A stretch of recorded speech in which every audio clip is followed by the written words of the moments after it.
السلام عليكم ورحمة الله تعالى وبركاته. الحمد لله نحمده ونستعينه ونؤمن به ونتوكل عليه ونعوذ بالله من شرور أنفسنا من سيئات أعمالنا من يهده الله فلا مضل له ومن يضلل فلا هادي له ونشهد أن لا إله إلا الله وحده لا شريك له ونشهد أن سيدنا محمدا عبده ورسوله ورسله بالهدى ودين الحق ليظهره على الدين كله ولو كره المشركون. رب اشرح لي صدري ويسر لي أمري واحلل عقدة من لساني يفقهوا قولي. أعوذ بالله من الشيطان الرجيم. بسم الله الرحمن الرحيم. سأصرف عن آياتي الذين يتكبرون في الأرض بغير الحق وإن يروا كل آية لا يؤمنوا بها وإن يروا سبيل الرشد لا يتخذوه سبيلا وإن يروا سبيل الغي يتخذوه سبيلا ذلك بأنهم كذبوا بآياتنا وكانوا عنها غافلين.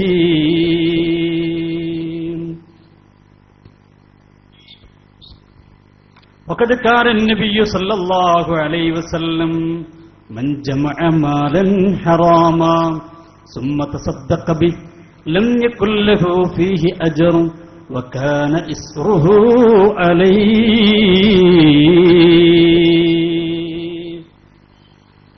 محمد ذكره روح لأنفسنا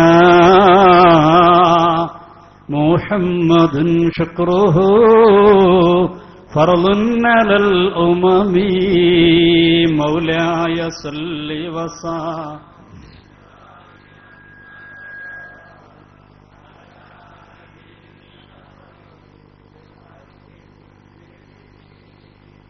സമാധാനനായ നാസർ സഖാഫി, പ്രിയങ്കരനായ സഹപ്രവർത്തകൻ ആഷിഖുൽപ്പൻ, മറ്റു പണ്ഡിത മഹത്തുക്കളെ, അഭിവന്യരായ രക്ഷിതാക്കളെ, കർമ്മധീരരായ വിദ്യാർത്ഥി യുവജന സഹോദരങ്ങളെ, ഈ ശബ്ദം ശ്രവിക്കുന്ന നല്ലവരായ ശ്രോതാക്കളെ, കേരള ഇസ്ലാമിക് ക്ലാസ് റൂമിലൂടെ ലോകത്തിൻ്റെ വിവിധ ഭാഗങ്ങളിൽ നിന്ന് ഈ സംരംഭം വീക്ഷിച്ചുകൊണ്ടിരിക്കുന്ന ഓൺലൈൻ ശ്രോതാക്കളെ, ഒരിക്കൽ കൂടി അൽഹംദുലില്ലാഹ് ഇവിടെ വരാൻ കഴിഞ്ഞിരിക്കുകയാണ്. അല്ലാഹുവിൻ്റെ തീരുമാനം മുമ്പേ അങ്ങനെ ഉണ്ടായിരുന്നു എന്ന് പറഞ്ഞാൽ പിന്നെ കൂടുതൽ ആമുഖത്തിൻ്റെ ആവശ്യമില്ല. പിന്നെ ഇന്നെനിക്ക് കൂടുതൽ ആമുഖം പറയേണ്ട ആവശ്യമില്ല. കഴിഞ്ഞ പരിപാടിക്ക് നമ്മൾ വന്നപ്പോൾ 70% നമ്മൾ ബിദ്അത്തുകാരെക്കുറിച്ചാണ് പറഞ്ഞത്.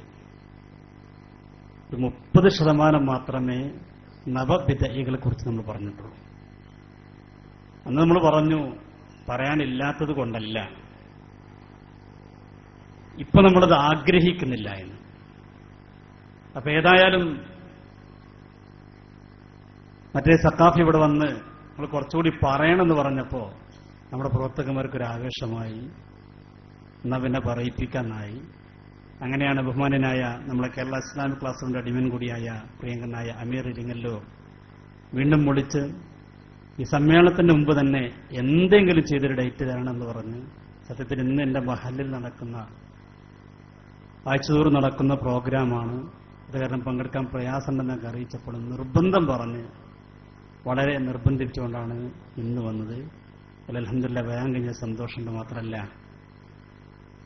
ആ സഖാഫി വന്നതുകൊണ്ട് നമ്മുടെ നാട്ടിൽ വലിയ നേട്ടം നമ്മുടെ സംഘടനക്കുണ്ടായി എന്നുകൂടി ഞാൻ പറയാൻ ആഗ്രഹിക്കുകയാണ്.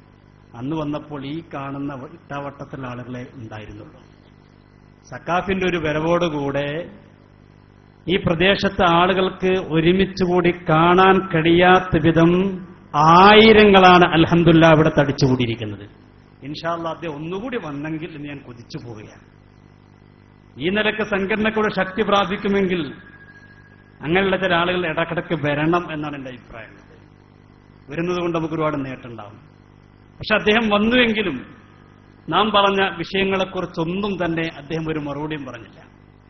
ഞാനിവിടെ പറഞ്ഞ വിഷയങ്ങൾ ഞാൻ പറഞ്ഞല്ലോ, വളരെ കുറഞ്ഞ സമയത്തിനിടയ്ക്ക് പറയാൻ പറ്റുന്ന വിഷയങ്ങളൊക്കെ പറഞ്ഞു പോയിരുന്നു. പക്ഷേ അതിനെക്കുറിച്ചൊന്നൊരു അക്ഷരം പറയാൻ അദ്ദേഹത്തിന് കഴിഞ്ഞില്ല. അദ്ദേഹം വേറെ ആർക്കും മറുപടി പറയുന്ന രീതിയിലായിരുന്നു അദ്ദേഹത്തിന്റെ പ്രസംഗം മുഴുവൻ. അതുകൊണ്ട് നമുക്കറിയാം അദ്ദേഹത്തിന് പറയാൻ കഴിയില്ല എന്ന്. അദ്ദേഹത്തിന് എന്നല്ല, മറുവിഭാഗത്തിലെ ഒരാൾക്കും സമസ്ത കേരള ജംഇയ്യത്തുലമയുടെ പ്രവർത്തകന്മാർ, പ്രഭാഷകന്മാർ പറയുന്ന വിഷയങ്ങൾക്ക് മറുപടി പറയാൻ ഇൻഷാ അല്ലാഹ് ആ വിഭാഗത്തിലെ ഒരു ശക്തിക്കും ഒരു വ്യക്തിക്കും സാധ്യമല്ലെന്നാണ് നമുക്ക് ആദ്യമായി പറയാനുള്ളത്. ഒരാൾക്കും കഴിയില്ല. ആരും വരുന്നുണ്ടല്ലോ ഇപ്പോ. ആകെപ്പോ നേരത്തെ നാസർ സഖാഫി പറഞ്ഞതുപോലെ 2 ആളുകൾ മാത്രം. അതന്നെ 1 2 തവണ, പിന്നെ വഴിക്ക് വരില്ല. 1 2 തവണ വരും, പിന്നെ വഴിക്ക് അവരെ തിരിട്ട് തെരഞ്ഞ കാണൂല. എനിക്കറിയാലോ, ഈ ചെറുമുക്കിൽ ഞാനും ഈ വഹാബ് സഖാഫിയും കൂടി തമ്മിൽ 2 തവണ അവിടെ ഖണ്ഡന പ്രഭാഷണം നടത്തി. രണ്ടാമത് വീണ്ടും ഞാൻ ചെന്നപ്പോൾ പിന്നെ അദ്ദേഹത്തിന് ആ വഴിക്ക് കണ്ടിട്ടില്ല. ഞാൻ അദ്ദേഹത്തിന്റെ പ്രഭാഷണത്തിന്റെ ഓരോ ഭാഗങ്ങളും സദസ്സിന് കേൾപ്പിച്ചു കൊടുത്തു. അതിന്റെ മറുപടി പറഞ്ഞു. എന്നിട്ട് ഞാൻ പറഞ്ഞു, ഇനി വരുമ്പോൾ ഞാൻ ഈ ചെയ്തതുപോലെ എന്റെ പ്രസംഗം കേൾപ്പിക്കണം. അതിന്റെ മറുപടി വരാൻ കഴിയുമെങ്കിൽ മാത്രം ചെറുമുക്കിലേക്ക് വന്നാൽ മതി. പിന്നെ ആ സാധു വഴിക്ക് വന്നിട്ടില്ല. അല്ലെങ്കിൽ അതിന് കഴിയില്ലല്ലോ. സമുദായത്തിനിടയിൽ സമൂഹത്തിൽ ഫിത്ന ഉണ്ടാക്കാൻ കഴിയുന്നല്ലാതെ ഈ പറയുന്ന വിഷയങ്ങൾക്ക് മറുപടി വരാൻ അദ്ദേഹത്തിന് കഴിയില്ലല്ലോ. അതുകൊണ്ടല്ലേ അവരുടെ നേതാക്കന്മാർ തന്നെ അദ്ദേഹത്തെ കുറിച്ച് പറഞ്ഞെന്താ, ഇയാളെ പരിപാടിക്ക് കൊണ്ടുവരുത് എന്നാ. ഈ വഹാബ് സഖാഫി എന്ന് പറയുന്ന ആളെ പരിപാടിക്ക് കൊണ്ടുവരുത് നമ്മളല്ല, അവരുടെ നേതാക്കന്മാർ തന്നെ പറഞ്ഞിട്ടുണ്ട്. ഇൻഷാ അല്ലാഹ് സമയമുണ്ടെങ്കിൽ ഞാനതൊക്കെ പിന്നീട് കേൾപ്പിക്കാം. നമ്മൾ പറഞ്ഞതല്ല. ഇയാൾക്ക് ഫിത്ന ഉണ്ടാക്കല പണി, ഇയാളെ പരിപാടിക്ക് കൊണ്ടുവരുത് എന്ന് ഇവരുടെ നേതാക്കന്മാർ തന്നെ പറഞ്ഞിട്ടുണ്ട്. ഞാൻ പറയുകയില്ല. ഇരിക്കട്ടെ, ഞാൻ വിഷയത്തിലേക്ക് തിരിച്ചു വരാൻ ആഗ്രഹിക്കുകയാണ്. എന്റെ പ്രിയപ്പെട്ടവരെ, നമ്മളിവിടെ അന്ന് പറഞ്ഞു വെച്ച ചില വിഷയങ്ങൾ, അതിൽ പ്രധാനമായിട്ടും 1-2 കാര്യങ്ങൾ പരിശുദ്ധമായ സമസ്ത കേരള ജംഇയ്യത്തുലമ എന്ന് പറയുന്ന ഈ മഹിതമായ പ്രസ്ഥാനത്തിൽ ഭിന്നിപ്പുണ്ടായി അവർ കടന്നു പോകാനുള്ള കാരണത്തെക്കുറിച്ച് ഞാൻ അന്നിവിടെ പറഞ്ഞിരുന്നു. എന്തിനാണ് പ്രശ്നമുണ്ടാക്കിയത്, എന്തായിരുന്നു പ്രശ്നമുണ്ടാക്കാൻ കാരണമായിട്ട് അവർ പറഞ്ഞത്. പ്രശ്നമുണ്ടാക്കാനുള്ള കാരണങ്ങൾ നേരത്തെ നാസർ സഖാഫി പറഞ്ഞതുപോലെ വേറെ ചില കാരണങ്ങളായിരിക്കാം. പക്ഷേ അക്കാലഘട്ടത്തിൽ അവർ പറഞ്ഞ കാരണം എന്തായിരുന്നു? സമസ്ത കേരള ജംഇയ്യത്തുലമയിൽ നിന്ന് മറുവിഭാഗം ആളുകളെ പുറത്താക്കപ്പെടാൻ, അതല്ലെങ്കിൽ അവർ പുറത്തു പോകാൻ കാരണമായിട്ട് അക്കാലഘട്ടത്തിൽ അവർ പറഞ്ഞു നടന്നിരുന്ന പ്രസംഗം ഞാനന്നിവിടെ കേൾപ്പിച്ചു. നിങ്ങളുടെ നാട്ടുകാരനായ നമ്മുടെ പ്രിയങ്കരനായ കുപ്പിക്കറാമത്തിന്റെ ഉടമ കൂടിയായ ഇരിങ്ങല്ലൂർ സഖാഫിയുടെ ക്ലിപ്പിട്ടുകൊണ്ട് ഞാൻ കൂടെ കേൾപ്പിച്ചു. അല്ലേ? എന്താ കാരണം പറഞ്ഞത്? ശൈഖുന ശംസുൽ ഉലമക്ക് വഴിതെറ്റിപ്പോയി. എത്ര ഗുരുതരമാണ് അത്. കേൾപ്പിച്ച ഉടനെ ഞാനൊരു ക്ലിപ്പ് കൂടി ഇവിടെ കാണിച്ചിരുന്നു. എന്തായിരുന്നു ആ ക്ലിപ്പ്?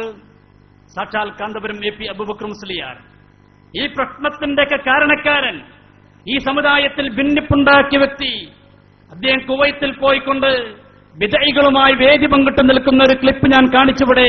പക്ഷേ ഒരക്ഷരം പറയാൻ വഹാബ് സഖാഫിക്ക് സാധിച്ചിട്ടില്ല. മറുപടിക്ക് വന്നാൽ ഞാൻ പറഞ്ഞതിനല്ലേ മറുപടി പറയേണ്ടത്?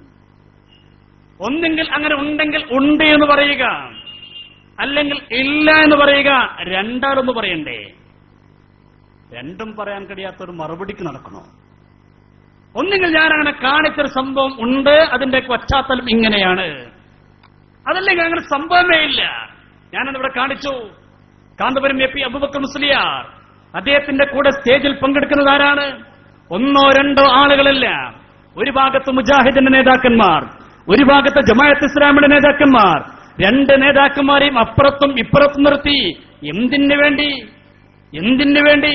ഈ സമുദായത്തിനെ രക്ഷിക്കാനല്ല, ശരീഅത്ത് സംരക്ഷിക്കാനല്ല, കാന്തപുരത്തിന്റെ സ്വന്തം ശരീരം സംരക്ഷിക്കാൻ വേണ്ടി ഇരുവിഭാഗം മുജാഹിദ് ജമാഅത്ത് ഇസ്ലാമി എന്ന് പറയുന്ന രണ്ട് കക്ഷികളെ രണ്ട് ഭാഗത്തു നിർത്തി അതിനെക്കുറിച്ച് എന്തു പറയാനുണ്ട്?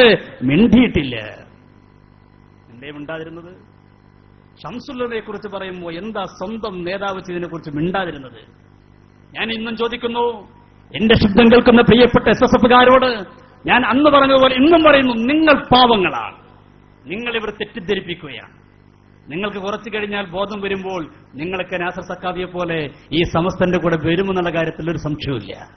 കാരണം നിങ്ങളെക്കാൾ കാന്തപുരത്തിനോട് ഭക്തിയുണ്ടായിരുന്ന, താല്പര്യമുണ്ടായിരുന്ന, കാന്തപുരത്തെ ഏറെ ബഹുമാനിക്കുകയും സ്നേഹിക്കുകയും ചെയ്തിരുന്ന പലരും ഇന്ന് സമസ്തന്റെ കൂടെയാണ്. പലരും സമസ്തന്റെ കൂടെയാണ്. ഇൻഷാ അല്ലാഹ് നിങ്ങൾക്കും അടുത്ത കാലത്തൊക്കെ ബോധ്യപ്പെടും. അപ്പോൾ നിങ്ങൾ തിരിച്ചു വരും, ഒരു സംശയമില്ല. ഞാൻ ചോദിക്കട്ടെ, അന്ന് ഞാൻ കാണിച്ച ക്ലിപ്പിനെ കുറിച്ച് എന്തേ ഉണ്ടാതിരുന്നത്? 2, ഞാൻ തിരുവരങ്ങാടിയിൽ കാന്തപുരവും ജമാഅത്ത് ഇസ്ലാമിയുടെയും മുജാഹിദിന്റെ നേതാക്കന്മാർ അറബികളൊപ്പം ഇരുന്ന് ഭക്ഷണം കഴിക്കുന്ന ഫോട്ടോ കാണിച്ചു. എന്തേ അതിനെക്കുറിച്ച് മിണ്ടാതിരുന്നത്? എന്തേ മിണ്ടാതിരുന്നത്? ഇനി അടുത്തത് കേട്ടോ, കാന്തപുരത്തിന്റെ മരുമകൻ സി മുഹമ്മദ് ഫൈസി ജമാഅത്ത് ഇസ്ലാമിക്കാരുടെ വേദിയിൽ പങ്കെടുത്തു. ജമാഅത്തിന്റെ അമീർ പ്രസംഗിക്കുന്നു, അതേ വേദിയിൽ കാന്തപുരത്തിന്റെ മരുമകൻ ഇരിക്കുന്നു. എന്തേ അതിനെക്കുറിച്ച് മിണ്ടാതിരുന്നത്? എന്തേ മിണ്ടാതിരുന്നത്? ഇവിടെ വന്നിട്ട് മഹാനായ പാണക്കാട് സയ്യിദ് ഹൈദരലി ശിഹാബ് തങ്ങളെ കുറിച്ച് സുബ്ഹാനല്ലാഹ് എന്തൊക്കെയാ പറഞ്ഞത്? പാണക്കാട്ടെ തങ്ങളെ കുറിച്ച് ഇവിടെ എന്തൊക്കെയാ പറഞ്ഞത്? പാണക്കാട്ടെ തങ്ങളെ SSF എന്ന് പുറത്താക്കാനുള്ള കാരണം പാണക്കാട്ടെ തങ്ങളോട് ചോദിച്ചുത്രേ. ആദ്യകാലത്ത് SSFന്റെ പ്രസിഡന്റ് ആരായിരുന്നു? പാണക്കാട് സയ്യിദ് ഹൈദരലി ശിഹാബ് തങ്ങളായിരുന്നു. ഹൈദരലി ശിഹാബ് തങ്ങൾ SSFന്റെ പ്രസിഡന്റ് ആകുന്ന കാലത്ത് ഹൈദരലി ശിഹാബ് തങ്ങളോട് ചോദിച്ചുത്രേ, നിങ്ങൾക്ക് രാഷ്ട്രീയം വേണോ അതോ മതം വേണോ? അപ്പൊ തങ്ങൾ പറഞ്ഞത്രേ, രാഷ്ട്രീയം മതി. ഓ ഹൈദരലി തങ്ങളെ, രാഷ്ട്രീയം മതി, അതുകൊണ്ട് എനിക്ക് SSF വേണ്ടല്ല. തങ്ങൾ പോയി. അതുകൊണ്ടാ തങ്ങൾ SSF എന്ന് പുറത്തു പോയത്. കാരണം രണ്ടും കൂടി സമസ്തയിൽ പറ്റൂല. ഇയാൾ എവിടുന്നാണ് വരുന്നത്? സമസ്തന്റെ ചരിത്രം പഠിക്കണ്ടേ? സമസ്തന്റെ ഇന്നലകളിലെ ചരിത്രം പഠിക്കണ്ടേ? ഇന്നലകളിൽ സമസ്ത കേരള ജംഇയ്യത്ത് ഉലമക്ക് നേതൃത്വം കൊടുത്ത ആളുകളെ കുറിച്ച് പഠിക്കണ്ടേ? ഇപ്പൊ SSFന്റെ മുകളിലുള്ള സംഘടനയാണ് സുന്നി യുവജന സംഘം. സുന്നി യുവജന സംഘത്തിന്റെ 1968 മുതൽ 75 വരെ SYSന്റെ പ്രസിഡന്റ് ആരാ? ഹൈദരലി ശിഹാബ് തങ്ങളുടെ ഒപ്പയായ PMSA പൂക്കോയ തങ്ങളാണ്. 75 വരെ സുന്നി യുവജന സംഘത്തിന്റെ പ്രസിഡന്റ് പൂക്കോയ തങ്ങളാണ്. പൂക്കോയ തങ്ങൾ ഇപ്പുറത്ത് പ്രസിഡന്റ് ആയിരിക്കുമ്പോ അതേ സമയത്ത് തന്നെ ഇപ്പുറത്ത് മുസ്ലിം ലീഗിന്റെ നേതാവ് കൂടിയാണ്. അന്ന് പിളർപ്പൊന്നുമില്ലാത്ത സമയമാണ്, പ്രശ്നമൊന്നുമില്ലാത്ത സമയമാണ്. 89-ലെ പ്രശ്നം ഉണ്ടാകുന്നത്. 75-ത്തെ കഥ ഞാൻ പറയുന്നത്. 1968 മുതൽ 75 വരെ പരിശുദ്ധമായ സുന്നി യുവജന സംഘത്തിന്റെ സംസ്ഥാന പ്രസിഡന്റാണ് ബഹുമാനായ PMSA പൂക്കോയ തങ്ങള്, ഹൈദരലി ശിഹാബ് തങ്ങളൊപ്പ. കഴിഞ്ഞില്ല. 1973 ഫെബ്രുവരി 24 നടന്ന യോഗത്തിൽ മഹാനായ PMSA പൂക്കോയ തങ്ങളെ SYSന്റെ പ്രസിഡന്റ് മാത്രമല്ല മുഷാവറ മെമ്പറായി തെരഞ്ഞെടുത്തു. മുസ്ലിം ലീഗിന്റെ നേതാവ് സമസ്തയിലെ മുഷാവറ മെമ്പറാണ്. മുസ്ലിം ലീഗിന്റെ സംസ്ഥാന അധ്യക്ഷ പദവിയിൽ വരെ എത്തിയ മഹാനായ പൂക്കോയ തങ്ങൾ മുഷാവറ മെമ്പറാണ്. ഇവിടെ നിന്നിട്ട് അദ്ദേഹം പറഞ്ഞെന്താ? ഹൈദരലി ശിഹാബ് തങ്ങൾ ഈ 2 സ്ഥാനം വഹിച്ചു പോകുന്നതാണ് സമസ്തക്ക് ഏറ്റവും വലിയ ക്ഷീണമായത്. എന്തെങ്കിലും അന്ന് പറയാറുന്നത്? അന്ന് നിങ്ങളുടെ നേതാക്കന്മാരൊക്കെ സമസ്തയിലുള്ള സമയമാണല്ലോ. അന്ന് നിങ്ങളുടെ നേതാക്കന്മാരൊക്കെ സമസ്തയിലുള്ള സമയമാണല്ലോ. എന്തേ അന്ന് പറയാറുന്നത്? കഴിഞ്ഞില്ല. മഹാനായ ബാഫഖി തങ്ങൾ ഒരേ സമയത്ത് മുസ്ലിം ലീഗിന്റെ നേതാവായിരിക്കുമ്പോ അതേ സമയത്ത് തന്നെ മഹാനായ ബാഫഖി തങ്ങൾ സമസ്ത കേരള ജംഇയ്യത്തുൽ ഉലമയുടെ മുഷാവറ മെമ്പറാണ്. നിഷേധിക്കാൻ കഴിയോ? ഇതേതാ സാധനം അറിയോ? ഇതൊന്നും ആ സാധു കണ്ടിട്ട് തന്നെ ഉണ്ടാവില്ല. ഇത് 60-ാം വാർഷികത്തിന്റെ സുവനീറ. ഞങ്ങളൊക്കെ ഇതൊക്കെ പറയുന്നത് ഞങ്ങൾ സനദ് കൈകൊണ്ടുകൂടെയാണ്. എല്ലാ സനദോടുകൂടെ ഞങ്ങൾ പറയാറുള്ളൂ. നിങ്ങൾ പോലെ എവിടുന്നേലും ഒരു ജാലവാരന്റെ മുടിയും കൊണ്ടുവന്നിട്ട് എന്തെങ്കിലും പറയുന്ന ടീമല്ല ഞങ്ങൾ. മഹാനായ PMSA പൂക്കോയ തങ്ങളുടെ കഥയും ബാഫഖി തങ്ങളുടെ കഥയും ഒക്കെ ഈ പുസ്തകത്തിൽ പറയുന്നുണ്ട്. മഹാനായ ബാഫഖി തങ്ങൾ ഇതിൽ പറഞ്ഞെങ്കിൽ വിശ്വാസമില്ലെങ്കിൽ ഞാൻ വേറൊന്ന് കാണിക്കാം. ഏതാ സാധനം എന്നറിയോ? ഇത് നിങ്ങളുടെ നേതാവ് മുൻ സംസ്ഥാന പ്രസിഡന്റ് അരവിന്ദേശ മേനോന്റെ സമസ്ത ഉണ്ടല്ലോ, ആ സമസ്തന്റെ അത് അങ്ങനെ തന്നെ വഹാബ് പറഞ്ഞിട്ട് ഞാൻ കേൾപ്പിക്കട്ടെ, ഒക്കെ ഞാൻ കേൾപ്പിക്കാം. വഹാബ് സക്കാഫി പറഞ്ഞ ഞങ്ങളെ സമസ്ത ആ സമസ്ത തന്നെയാണ്. മേനോൻ, മർഹൂം മേനോൻ. നമ്മളത് മർഹൂം വരക്കൽ മുല്ലക്കോയ തങ്ങൾ ഉണ്ടാക്കിയ സമസ്ത. അതിന് 90 വർഷം പിന്നിട്ടു. എന്നിട്ട് ആ സാധു ഇവിടെ വന്നിട്ട് പ്രസംഗിച്ച വാക്കുകൾ എന്താ? 90ന്റെ പേരിന്റെ കുളി വിളിക്കുന്ന സമസ്ത. ഇയാളെ നാവിലൂടെ വരാൻ പറ്റാത്ത വാക്കുകളില്ലല്ലോ. ഒരു സമസ്തനെ കുറിച്ചാ പറയുന്നത്. 90 പേരെന്ന് പറഞ്ഞാൽ ഇതിന്റെ തുടക്കക്കാരൻ ആരാ? തുടക്കക്കാരൻ ആരാണ്? നിങ്ങൾ ആരെയാണ് ഈ കളിയാക്കുന്നത്? നിങ്ങൾ ആരെയാണ് ആക്ഷേപിക്കുന്നത്? നിങ്ങൾ ആരെയാണ് കുറ്റപ്പെടുന്നത്? മഹാനായ സയ്യിദ് വരക്കൽ മുല്ലക്കോയ തങ്ങൾ അള്ളാഹുവിന്റെ ഖബർ ജീവിതം സന്തോഷത്തിനും റാഹത്തിനുമാക്കി കൊടുക്കട്ടെ. ആ മഹാനോടുകൂടെ സ്വർഗത്തിൽ കിടക്കാൻ അള്ളാഹുവെ സാധുക്കളാ ഞങ്ങൾക്ക് ഭാഗ്യം നൽകി അനുഗ്രഹിക്കണേ റഹ്മാനെ. ഈ പുസ്തകം ഏതാ? ഇത് MA അബ്ദുൽ ഖാദർ മുസ്ലിയാർ എഴുതിയ പുസ്തകം. അതൊക്കെ കാസർഗോഡ് നിന്ന് കൊണ്ടുവരാൻ കുറച്ച് പണിയുണ്ട്, അതുകൊണ്ട് ഞങ്ങൾ അന്നൊന്നും കൊണ്ടുവരാറുന്നത്. പക്ഷെ ഇപ്പൊ ആവശ്യം തോന്നി. ഇതിൽ പറയുന്നുണ്ട് മഹാനായ ബാഫഖി തങ്ങളെ കുറിച്ച്. നിഷേധിക്കാൻ കഴിയുമോ? എന്നിട്ട് ഇവിടെ വന്നിട്ട് എന്താ പറഞ്ഞത്? ഞങ്ങൾ ബാഫഖി തങ്ങളെ കുറിച്ച് ഒന്നും പറഞ്ഞിട്ടില്ല, മോശമായിട്ടൊന്നും പറഞ്ഞിട്ടില്ല. ആര് പറഞ്ഞിട്ടില്ല എന്ന് ഞങ്ങൾ ആ കെട്ടം തുറപ്പിക്കേണ്ട. ഞങ്ങള് ഇൻഷാ അല്ലാഹ് സമയത്ത് ഞാൻ ഓരോന്ന് കേൾപ്പിച്ചിട്ട് പോകുന്നുള്ളൂ. സമയത്തനുസരിച്ചുകൊണ്ട് എല്ലാം കേൾപ്പിച്ചിട്ട് പോകാൻ ആഗ്രഹിക്കുന്നുള്ളൂ. അള്ളാഹു സത്യം സത്യമായി ബോധ്യപ്പെടുത്തി കൊടുക്കാനും സത്യത്തിന്റെ കൂടെ ഉറച്ചു നിൽക്കാൻ അള്ളാഹു നമുക്ക് ഭാഗ്യം നൽകി അനുഗ്രഹിക്കുമാറാവട്ടെ. പക്ഷെ ചില ആളുകൾക്ക് എന്ത് കാണിച്ചു കൊടുത്തിട്ടും കാര്യമില്ല. അള്ളാഹു ഖുർആനിൽ പറഞ്ഞില്ലേ ചില ആളുകളെ കുറിച്ച്?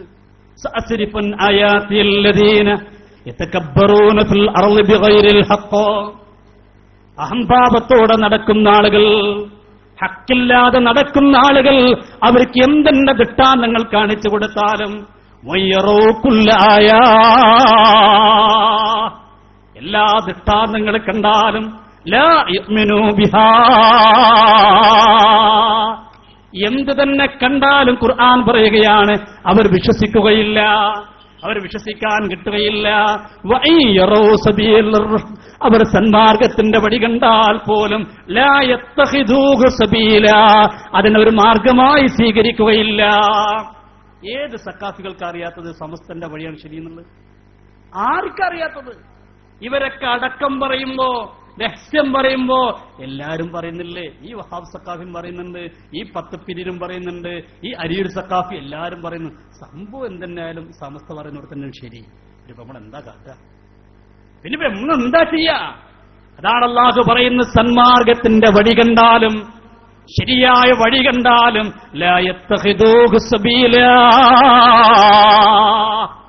ആ മാർഗത്തെ അവർ സ്വീകരിക്കുകയില്ല. വയ്യറൂ സബീലൽ ഗയ്യ് യത്തഖിദൂഹു സബീലാ, തിന്മയുടെ പിഴവിന്റെ അസാധാർമികത്തിന്റെ മാർഗത്തെ കണ്ടുകഴിഞ്ഞാൽ അതിനവർ മാർഗമായി സ്വീകരിക്കുന്നതാണ്, അവരുടെ വഴിയായിട്ട് അവർ സ്വീകരിക്കുന്നതാണ്. അള്ളാഹു നമ്മെ കാത്ത് രക്ഷിക്കുമാറാവട്ടെ. അല്ല, ഇവർക്കൊന്നും അറിയാത്തുണ്ടല്ലോ. ആർക്കറിയാത്തത്? വഹാബ് സക്കാഫിക്ക് അറിയില്ലേ? എല്ലാവർക്കും അറിയാം. ഇപ്പൊ ഞാൻ പറഞ്ഞുകൊണ്ടുവരുന്നത് മഹാനായ ബാഫഖി തങ്ങൾ. ബാഫഖി തങ്ങളെ കുറിച്ച് ഇവർ പിന്നീട് എന്താ എഴുതിയത് ഞാൻ ഇൻഷാ അല്ലാഹ് പിന്നീട് വായിക്കാം.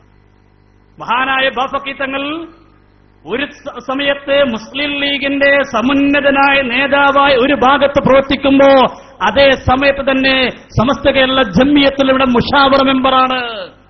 സമസ്തയുടെ മറ്റു പല ഉപസമിതികളുടെയും സമുന്നതമായ സ്ഥാനം അലങ്കരിച്ചിരുന്നു. നിഷേധിക്കാൻ കഴിയില്ല. അവരുടെ പുസ്തകത്തിലാണ് ഇതൊക്കെ പറയുന്നത്. എന്നിട്ട് ഇവിടെ വന്നിട്ട് പറയാണ്, പാണക്കാട് ഹൈദരലി ശിഹാബ് തങ്ങളെ SSF എന്ന് മാറ്റി നിർത്താൻ കാരണം മുസ്ലിം ലീഗിനെ തെരഞ്ഞെടുത്തത് കൊണ്ടാണ്. എന്താണ് ഇതൊക്കെ പറയുന്നത്? നിങ്ങൾക്കറിയോ മഹാനായ പാണക്കാട് സയ്യിദ് മുഹമ്മദ് അലി ശിഹാബ് തങ്ങൾ? പാണക്കാട് സയ്യിദ് മുഹമ്മദ് അലി ശിഹാബ് തങ്ങൾ മുസ്ലിം ലീഗിന്റെ അധ്യക്ഷ സ്ഥാനത്തേക്ക് എങ്ങനെയാ പാണക്കാട്ടെ തന്നെ തെരഞ്ഞെടുത്തത്? മഹാനായ മുഹമ്മദ് അലി ശിഹാബ് തങ്ങളോട് പൂക്കോയ തങ്ങൾ വഫാത്തായപ്പോൾ മുസ്ലിം ലീഗിന്റെ സ്ഥാനം ഏറ്റെടുക്കണമെന്ന് പറഞ്ഞപ്പോൾ ശിഹാബ് തങ്ങൾ തയ്യാറായില്ല. അവസാനം അക്കാലഘട്ടത്തിലെ വലിയും എല്ലാവരും ആദരിക്കുന്ന മഹാനുമായ ശൈഖുനാ ചാപ്പരങ്ങാടി ഉസ്താദ് മഹാനവറുകൾ വന്നുകൊണ്ട് ശിഹാബ് തങ്ങളോട് പറഞ്ഞു, ആ സ്ഥാനം ഏറ്റെടുക്കണമെന്ന്, മുസ്ലിം ലീഗിന്റെ സ്ഥാനം ഏറ്റെടുക്കണമെന്ന്. എന്നിട്ട് ആ സ്ഥാനം ഏറ്റെടുത്തതിനെ കുറിച്ചാണ് ഇവിടെ വന്നിട്ട് കാര്യമായിട്ട് പ്രസംഗിച്ചത്. ഞാൻ പ്രസംഗിച്ചതൊന്നും മറുപടിയില്ല. കാര്യമായിട്ട് പറഞ്ഞ മുസ്ലിം ലീഗിനെ കുറിച്ചാണ്. അതിൻഷാ അല്ലാഹ് ഞാൻ പറയാനുള്ള വേറെ ആൾക്കാർ മറുപടി പറഞ്ഞോളൂ, ഞാൻ അതിലേക്ക് കടക്കാൻ ആഗ്രഹിക്കുന്നില്ല. അതിപ്പോ നമുക്ക് വേറെ പറയാനുള്ളതുണ്ട്, വേറെ നമുക്ക് ഒരുപാട് പറയാനുള്ളതുകൊണ്ട് നമ്മൾ പറഞ്ഞതിനതേ മറുപടി പറയണ്ടേ. മഹാനായ സയ്യിദ് ഹൈദർ അലി ശിഹാബ് തങ്ങളെ കുറിച്ച് എന്തൊക്കെയാണ് അവിടെ പറഞ്ഞത്? എന്നിട്ട് പറഞ്ഞെന്താ? ഞങ്ങൾ തങ്ങന്മാരെ ബഹുമാനിക്കുന്നവരാണ്, ഞങ്ങൾ തങ്ങന്മാരെ ആക്ഷേപിക്കുന്നവരല്ല. അതെല്ലായിടത്തുള്ളൊരു തന്ത്രം. എന്നാൽ ഈ പറഞ്ഞതൊക്കെ തങ്ങന്മാരെ കുറ്റല്ലേ, തങ്ങന്മാരെ വേദനിപ്പിക്കലല്ലേ, തങ്ങന്മാരെ കഷ്ടപ്പെടുത്തലല്ലേ? തങ്ങന്മാരെ വേദനിപ്പിച്ചാൽ അവസ്ഥ എന്താ? ഇവരെ കൂട്ടത്തിൽ ഉജ്ജ്വല പ്രഭാഷകൻ ഫാറൂഖ് നഈമി അദ്ദേഹം പറയുന്നത് കേട്ടോളൂ, തങ്ങന്മാരെ വേദനിപ്പിക്കാൻ പറ്റൂല, ശിഹാബ് തങ്ങന്മാർ അവർ വലിയ മഹാന്മാരാണ്, ആ തങ്ങന്മാരെ വേദനിപ്പിക്കരുത്, അത് വളരെ ഗുരുതരമായ ഒരു വിഷയമാണെന്ന് പറയുന്ന നമ്മളല്ല. നമ്മളത് പണ്ടേ പറയുന്ന കാര്യന്മാരാണ്.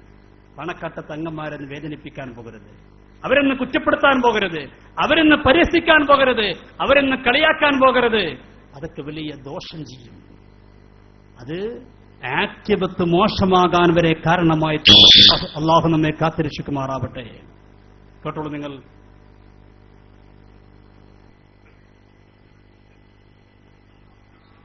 സൗണ്ട് ഇട്ടില്ല.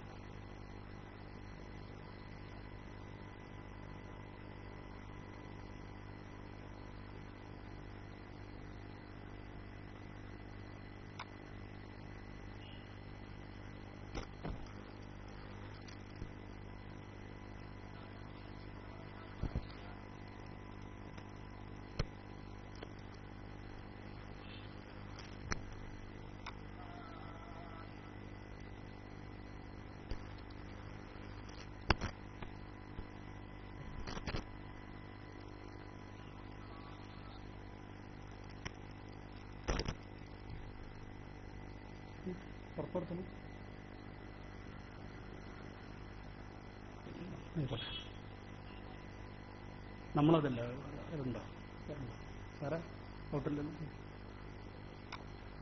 ഇൻഷാല്ലാഹ് കേൾപ്പിക്കാം. പാണക്കാട് സയ്യിദ് മുഹമ്മദ് അലി ശിഹാബ് തങ്ങളെ കുറിച്ച് എന്തൊക്കെയാണ് ഇവർ പറഞ്ഞിട്ടുള്ളത് നമ്മൾ അറിയണം. ഇതൊന്നും നമ്മൾ കഴിഞ്ഞ വരവിന് ഇവിടെ കേൾപ്പിച്ചിട്ടില്ല, വായിച്ചിട്ടില്ല. ഇത് കണ്ട നിങ്ങൾ ഇതേതാ പത്രം അറിയോ? സിറാജ് പത്രമാണ്. സിറാജ് പത്രമാണ്. സിറാജ് പത്രത്തിൽ മഹാനായ പാണക്കാട് സയ്യിദ് മുഹമ്മദ് അലി ശിഹാബ് തങ്ങളെ കുറിച്ച് 1989 മെയ് 29 തിങ്കളാഴ്ച ഇറങ്ങിയ സിറാജ് പത്രത്തിൽ പാണക്കാട്ടെ തങ്ങളെക്കുറിച്ച് എന്തൊക്കെയാ പറയുന്നത്? ഇവരെന്താ പ്രസംഗിക്കാറുള്ളത്? ഞങ്ങൾ പാണക്കാട്ട് തങ്ങന്മാരെ കുറിച്ചൊന്നും പറയാറില്ല.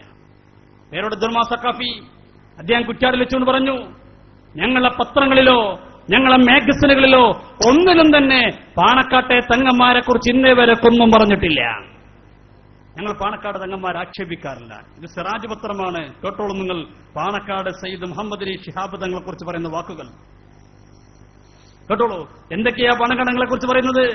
ലീഗിന്റെ സ്റ്റേറ്റ് പ്രസിഡന്റ് സ്ഥാനം കേരളക്കരയിലെ ദീനിന്റെ അധപ്പതനത്തിന്റെ തുടക്കമാകുമെന്ന് തങ്ങളെ ഞങ്ങളാരും കരുതിയിരുന്നില്ല. പാണക്കാട് സയ്യിദ് മുഹമ്മദ് അലി ശിഹാബ് തങ്ങൾ മുസ്ലിം ലീഗിന്റെ പ്രസിഡന്റായതിനെ കുറിച്ച് സിറാജ് പത്രത്തിന്റെ വരികളാണ്. ലീഗിന്റെ സംസ്ഥാന പദവി, സംസ്ഥാന പ്രസിഡന്റായിട്ട് താങ്കൾ ചുമതല ഏറ്റെടുത്തത് കേരളത്തിൽ ലീഗിന്റെ എല്ലാ ദീനിന്റെ അധപ്പതനത്തിന്റെ തുടക്കമാകുമെന്ന് ഞങ്ങൾ കരുതിയില്ല. താങ്കൾ മുസ്ലിം ലീഗിന്റെ പ്രസിഡന്റ് ആയതുകൊണ്ടാണ് ഇവിടെ സമുദായം ദീനൻ അധപ്പതിച്ചു പോയത്. ഇവിടെ നിന്നിട്ട് അദ്ദേഹം എന്താ പ്രസംഗിച്ചത്? പാണക്കാട്ട് തങ്ങൾ ശിഹാബ് തങ്ങൾ വലിയ മഹാനാണ്. നേരത്തെ നാസർ സഖാഫി പറഞ്ഞല്ലേ, മരിക്കണവർക്ക് മരിച്ചു കഴിഞ്ഞാൽ വലിയ മഹാനാ. ഇനി കഴിഞ്ഞില്ല. കേട്ടോളൂ, എന്തെല്ലാം തോന്നിവാസങ്ങളുണ്ടോ അതിനെല്ലാം നേതൃത്വം നൽകുന്ന ഒരു വ്യക്തിയായി താങ്കൾ അധപ്പതിക്കുന്നതിൽ ഞങ്ങൾക്ക് വേദനയുണ്ട്. ദുനിയാവിൽ നടക്കുന്ന എല്ലാ തോന്നിവാസത്തിന്റെ നേതാവ് ആരാണ്? പാണക്കാട്ട് തങ്ങളായി മാറിയത് ഞങ്ങൾക്ക് വേദനയുണ്ട്. ഇവര് തങ്ങളെ നേരാക്കാൻ പുറപ്പെട്ടില്ല. കഴിഞ്ഞില്ല. കേട്ടോളൂ, സൽക്കർമ്മങ്ങൾക്ക് മാതൃകയാകേണ്ട താങ്കൾ ദുഷ്കർമ്മത്തിന് അനുയായികളെക്കാൾ വ്യഗ്രത കാണിക്കുന്നതിലാണ് ഞങ്ങളുടെ വിഷമം. സൽക്കർമ്മങ്ങൾക്ക് നേതൃത്വം നൽകേണ്ട പാണക്കാട്ടെ തങ്ങള് മോശമായ കാര്യങ്ങൾക്ക്, ദുഷ്കർമ്മങ്ങൾക്ക് നേതൃത്വം കൊടുക്കുന്നതാണ് ഞങ്ങളുടെ വിഷമവും പ്രയാസവും. ആരെഴുതുന്നു? സിറാജ് പത്രം. കഴിഞ്ഞില്ല. കേട്ടോളൂ, താങ്കളെപ്പോലെയുള്ള പണ്ഡിതനാണെന്ന് പറയപ്പെടുന്ന അഹ്ലുൽ ബൈത്തിൽപ്പെട്ട വ്യക്തിക്ക് യോജിച്ചതല്ല തങ്ങളെ വാക്തത്വ ലംഘനം. പണ്ഡിതനാണെന്ന് പറയപ്പെടുന്ന, അല്ല തങ്ങൾ പണ്ഡിതനൊന്നുമല്ല ഇവരുടെ കാഴ്ചപ്പാടില്, പണ്ഡിതനാണെന്ന് പറയപ്പെടുന്ന താങ്കളെപ്പോലെ ആളുകൾക്ക് യോജിച്ചതല്ല വാക്തത്വ ലംഘനം. താങ്കൾ വാക്തത്വ ലംഘനം നടത്തുന്ന ആളാണ്. ഇതൊക്കെ പറഞ്ഞ് അവസാനം തങ്ങളോടൊരു വാക്ക് പറയുന്നു കേട്ടോളൂ. എന്താ പറയുന്നത്? ഫിർഔനെയും കാറൂനെയും പാഠം പഠിപ്പിച്ച അള്ളാഹുവിനെ ഭൂമുഖത്ത് ആരും വലിപ്പമേറുകയില്ല. തങ്ങൾക്ക് നല്ലൊരു വാണിംഗ് കൊടുക്കുകയാണ്. ഫിർഔനെയും കാറൂനെയും പാഠം പഠിപ്പിച്ച റബ്ബിനെ ഒരാളും ഒരിക്കലും വിലപ്പോവുകയില്ല. അതുകൊണ്ട് എന്ന് പറഞ്ഞിട്ട് മഹാനായ തങ്ങളോട് വളരെ ശക്തമായ മുന്നറിയിപ്പാണ് സിറാജ് പത്രം നൽകുന്നത്. ഇത് ഒന്നൊന്നുമല്ല, എത്ര എണ്ണാറിയങ്ങള് ഇതൊക്കെ പാടെ വായിക്കണമെങ്കിൽ അതിന് തന്നെ സമയം വേണം. മഹാനായ പാണക്കാട് സയ്യിദ് മുഹമ്മദ് അലി ശിഹാബ് തങ്ങളെക്കുറിച്ച് ശിഹാബ് തങ്ങളോട് എന്ന് പറഞ്ഞിട്ട് പലപ്പോഴുമായിക്കൊണ്ട് ഇവർ പല ലേഖനം എഴുതിയിട്ടുണ്ട്. മഹാനായ പാണക്കാട് തങ്ങളെ വേദനിപ്പിച്ചുകൊണ്ട് പ്രയാസപ്പെടുത്തിക്കൊണ്ടുള്ള ലേഖനങ്ങൾ. ഒന്നും രണ്ടൊന്നല്ല എന്റെ പ്രിയപ്പെട്ടവരെ, എത്ര ലക്കങ്ങളാ സിറാജ് പത്രം എഴുതിയത്. എന്നിട്ട് ഇവരിവിടെ വന്ന് പ്രസംഗിച്ചെന്താ? ഞങ്ങൾ പാണക്കാട്ടെ തങ്ങളെക്കുറിച്ചൊന്നും പറഞ്ഞിട്ടില്ല. എന്തിനേറെ തങ്ങളോട് വീണ്ടും വീണ്ടും പറഞ്ഞു, തങ്ങളെ നിങ്ങളുടെ ജീവിത രീതി എന്താണ്? താങ്കളുടെ മുഖത്ത് താടിയുണ്ടോ എന്ന് തോളിൽ കയറി എത്തി നോക്കേണ്ട അവസ്ഥയല്ലേ ഉള്ളത്? എന്തൊക്കെയാണ് താങ്കളുടെ വ്യക്തി ജീവിതത്തെക്കുറിച്ചും പാണ്ഡിത്യത്തെക്കുറിച്ചും എന്തൊക്കെ പറയാൻ പറ്റുമോ പറയാൻ പറ്റുന്ന എല്ലാ കാര്യങ്ങളെക്കുറിച്ചും മഹാനായ സയ്യിദ് മുഹമ്മദ് അലി ശിഹാബ് തങ്ങളെക്കുറിച്ച് എന്റെ പ്രിയപ്പെട്ടവരെ വളരെ മോശമായ രീതിയിൽ ഒരു എഴുതുകയുണ്ടായി. എന്നിട്ട് ഇപ്പൊ പറയാ പാണക്കാട്ടെ തങ്ങന്മാരെ കുറിച്ച് ഞങ്ങളൊന്നും പറഞ്ഞിട്ടില്ല. പാണക്കാട്ടെ തങ്ങന്മാരൊക്കെ വലിയ മഹാന്മാരാണ്. പിന്നെ പ്രശ്നം എവിടെയുള്ളൂ? അത് സമസ്തയിലെ കുറച്ച് ആൾക്കാർക്ക് പ്രശ്നമുള്ളൂ. പാണക്കാട്ടെ തങ്ങൾക്കൊന്നും കുഴപ്പമില്ല. എന്തൊക്കെ പറഞ്ഞു പാണക്കാട്ടെ തങ്ങളെ കുറിച്ച്? ഞാനത് വായിക്കുകയാണെങ്കിൽ ഒരു ദിവസം നമ്മൾ അതിനു വേണ്ടി മാത്രം മാറ്റി വെക്കേണ്ടി വരും. പാണക്കാട്ടെ തങ്ങളെക്കുറിച്ച് സിറാജ് പത്രം എഴുതിയ ലേഖനങ്ങൾ ആരെങ്കിലും എവിടെയെങ്കിലും ഏതെങ്കിലും പത്രത്തിൽ എഴുതിയതല്ല. ഇവരതാ ചെയ്യാറുള്ളത്. ആരെങ്കിലും എന്തെങ്കിലും എഴുതിയ എവിടെയെങ്കിലും എഴുതിയ ചില വാക്കുകൾ ഉദ്ധരിച്ചിട്ട് അതൊക്കെ സമസ്തന്റെ മേൽ വെച്ച് കെട്ടാറുണ്ട്. ഞങ്ങളിവിടെ വായിക്കുന്നത് നിങ്ങളുടെ പത്രമായ സിറാജ് പത്രമാണ്. ആ സിറാജ് പത്രത്തിലാണ് മഹാനായ പാണക്കാട് സയ്യിദ് മുഹമ്മദ് അലി ശിഹാബ് തങ്ങളെ ഇത്രത്തോളം മോശമായ രീതിയിൽ ചിത്രീകരിച്ചത്. ശിഹാബ് തങ്ങൾ ഞാൻ പറഞ്ഞല്ലോ, മുസ്ലിം ലീഗിന്റെ നേതൃപദവിയിലേക്ക് അധ്യക്ഷ പദവിയിലേക്ക് കൊണ്ടുവന്നതാരാ? മഹാനായ വലിയുള്ളാഹി ചാപ്പരങ്ങാടി ഉസ്താദാണ്. എന്നിട്ട് ഇവർ പറഞ്ഞതാണ് തങ്ങളാ ലീഗിന്റെ പ്രസിഡന്റ് പദവി ഏറ്റെടുത്തതാണ് ഈ സമുദായത്തിന്റെ ദീനിന്റെ അധപ്പതനത്തിന്റെ കാരണം. ലീഗ് എന്നല്ല പറഞ്ഞത്, ദീന് അധപ്പതിക്കാൻ കാരണം പാണക്കാട്ടെ തങ്ങളായതാണ്. എന്നാൽ ഇപ്പൊ ഇവർ പറയുന്നെന്താ? പാണക്കാട്ടെ തങ്ങന്മാരെ കുറിച്ചൊന്നും പറഞ്ഞു പോകരുത് കേട്ടോ, അത് വളരെ മോശമാണ്, അത് ജീവിതം നഷ്ടപ്പെട്ടു പോകും. ശരിയാ, ശരിയാണ്.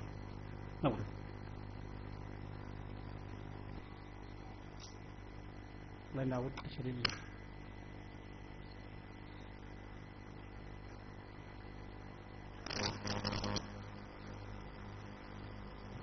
ചെക്ക് ചെയ്തൊക്കെ പറഞ്ഞു.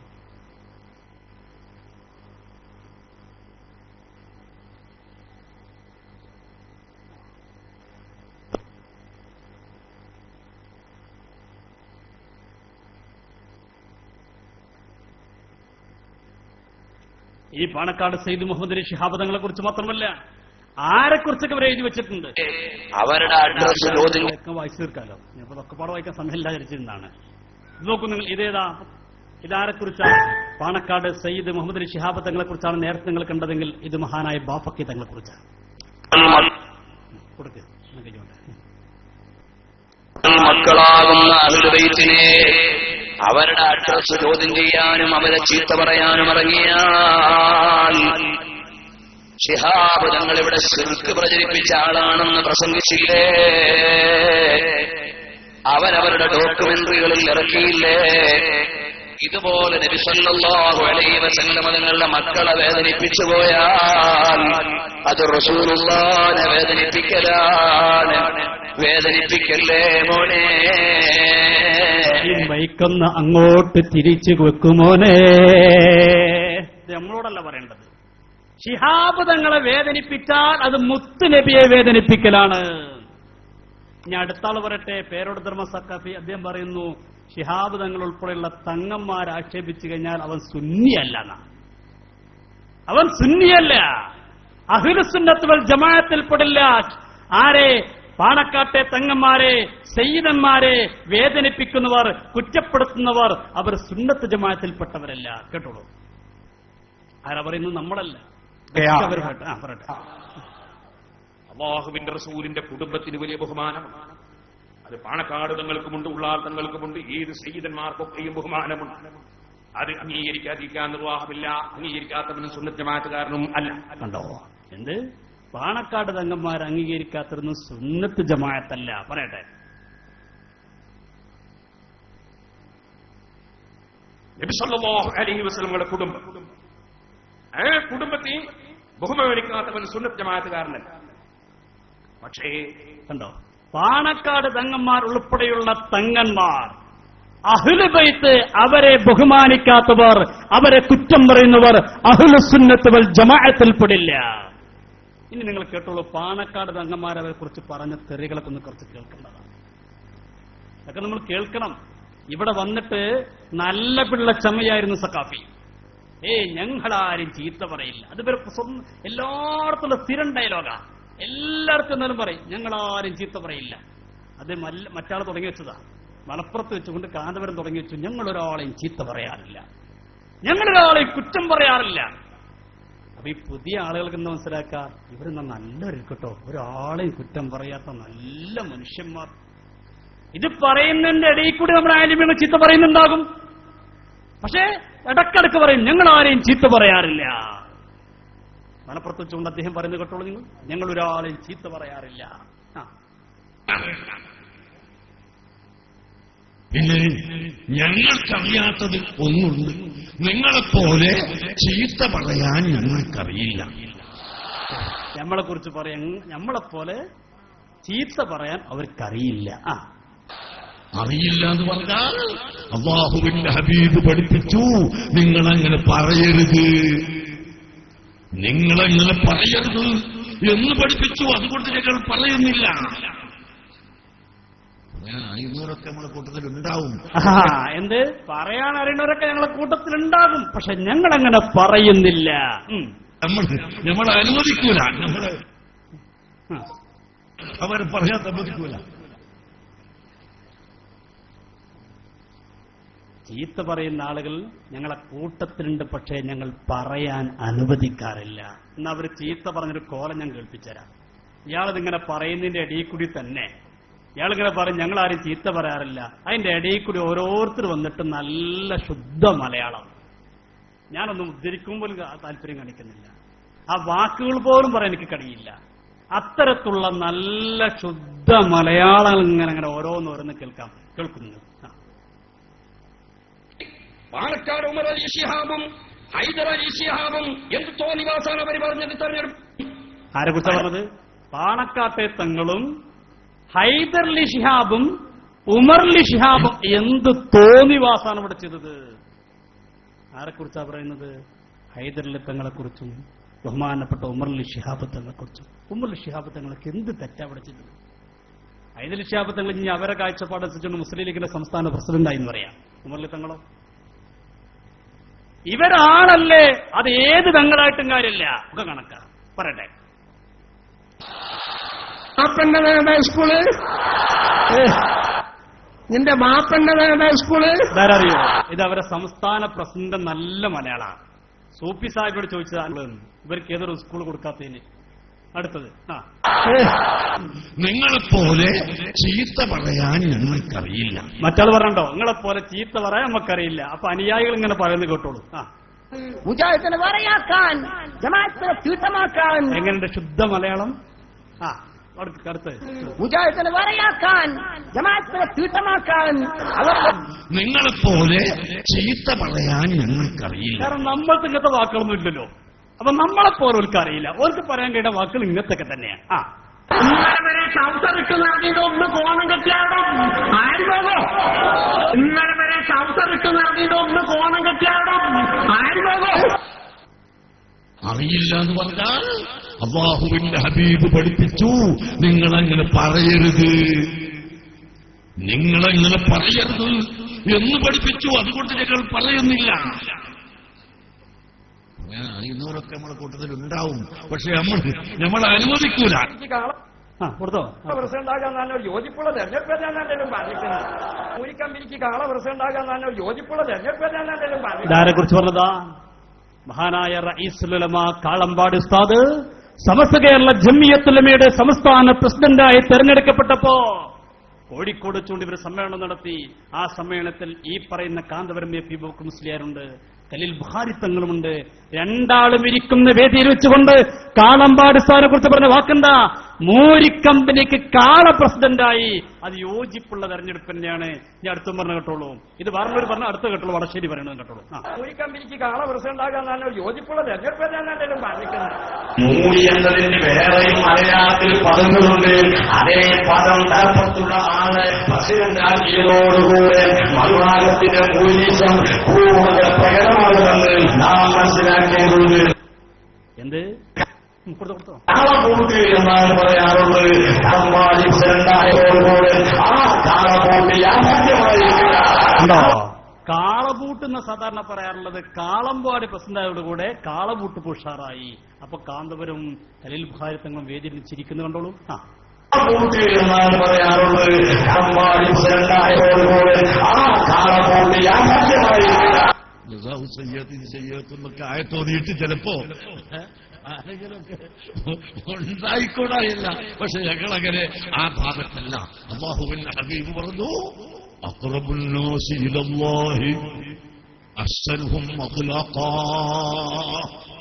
മനുഷ്യന്മാരിൽ വച്ച് അല്ലാഹുവിലേക്ക് ഏറ്റവും അടുത്തവർ അഹ്സനുഹും അഖ്ലാഖൻ, സൽസ്വഭാവമുള്ളവരാണ്, ഏറ്റവും നല്ല സ്വഭാവമുള്ളവരാണ്, ചീത്ത പറയാത്തവരാണ്, തെറി പറയാത്തവരാണ്, കളവ് പറയാത്തവരാണ്, മനുഷ്യനെ മനുഷ്യനായി കാണുന്നവരാണ്. അതാണ് സഹോദരങ്ങളെ അല്ലാഹുവിന്റെ ഹബീബ് പഠിപ്പിച്ച തത്വം. അതുകൊണ്ട് തന്നെ ഞങ്ങൾ ചീത്ത പറയില്ല. ഇത് മാത്രം വ്യത്യാസം. കണ്ടോ? റസൂൽ പറഞ്ഞ ഗുണം എന്തൊക്കെയാണ്? ചീത്ത പറയില്ല, നല്ല സ്വഭാവത്തിനോട് നമ്മൾ ചീത്ത പറയില്ല, കളവ് പറയില്ല. രണ്ടുപേർ തെളിഞ്ഞില്ലേ? ചീത്ത പറയണമെന്നുണ്ടോ? ചീത്ത പറഞ്ഞിട്ട് ഉസ്താദ് എന്താ ചീത്ത പറയാറില്ല, അപ്പൊ കളവുമായി. ഏതായാലും റസൂലുള്ള പറഞ്ഞ അഹ്സനുഹും അഖ്ലാഖ എന്ന് പറഞ്ഞ ആ ഗുണത്തിൽ നിങ്ങൾക്ക് എന്തായാലും പെടാൻ കഴിയില്ല. ഞാൻ അടുത്താൾ പറഞ്ഞു കേട്ടോളൂ. ഇവിടെ ഈ കവാടം ഇതാരറിയോ? നമ്മളെ സമുദ്രജീവിയ ഹൈവാൽ മനാം. ആ സാധു അയാളെ നാട്ടിൽ ആരൊരു ബോർഡ് വെച്ചു. ഇവരെന്തോ SSFന്റെ ബോർഡ് വെച്ചു. ആ ബോർഡ് ആരോ തകർത്ത് കളഞ്ഞു. അതിനെക്കുറിച്ച് അയാളെ നാവിലൂടെ വരുന്ന വാക്കുകൾ കേട്ടോളൂ. മാണികൾ വീണ് അങ്ങാടിയിൽ തള്ളി ഞങ്ങൾ 10 ബോർഡുകൾ തകർത്തു. നീ എന്ത് മനസ്സിലാക്കിയത്? എടാ, നീ ഹലാലിൽ പിറന്നവനല്ല. എന്ത്? ബോർഡ് തകർത്തനോട് പറയാ, നീ ഹലാലിൽ പിറന്നവനല്ല. ശുദ്ധ മലയാളം. ഹലാലിൽ നീ ജനിച്ചവനാണെങ്കിൽ, ഒരു ഹലാലായ നിക്കാഹിൽ നീ ജനിച്ചവനാണെങ്കിൽ നീ അത് ചെയ്യുകയില്ല. നിനക്ക് തന്തയില്ല എന്നതാണ് സത്യം. അതിന് കുട്ടികൾ അല്ലാഹു അക്ബർ. നിങ്ങൾ ആലോചിച്ച് നോക്കി, നിങ്ങൾ ഈ പ്രസ്ഥാനത്തിനൊരു ഗതികേടെ. മറ്റാളും നല്ല ശുദ്ധ മലയാളം പറഞ്ഞപ്പോ പറഞ്ഞു അല്ലാഹു അക്ബർ. അതാണ് കാന്തപുരം പറഞ്ഞത്.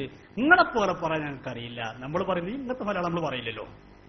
നമ്മൾ നല്ല മലയാളം പറയും, അതവർക്ക് പറയാൻ കഴിയില്ല. അവർക്ക് ഇങ്ങനത്തതേ പറയാൻ കഴിയുള്ളൂ. ഇത് അവരുടെ വാശ്യമനുസരിച്ചുകൊണ്ട്, വാദമനുസരിച്ചുകൊണ്ട് ചീത്ത പറയൽ അല്ല. അതിനിടക്ക് നമ്മുടെ സംഘാടകർ ബക്കറ്റുമായിട്ട് വരുന്നുണ്ട്.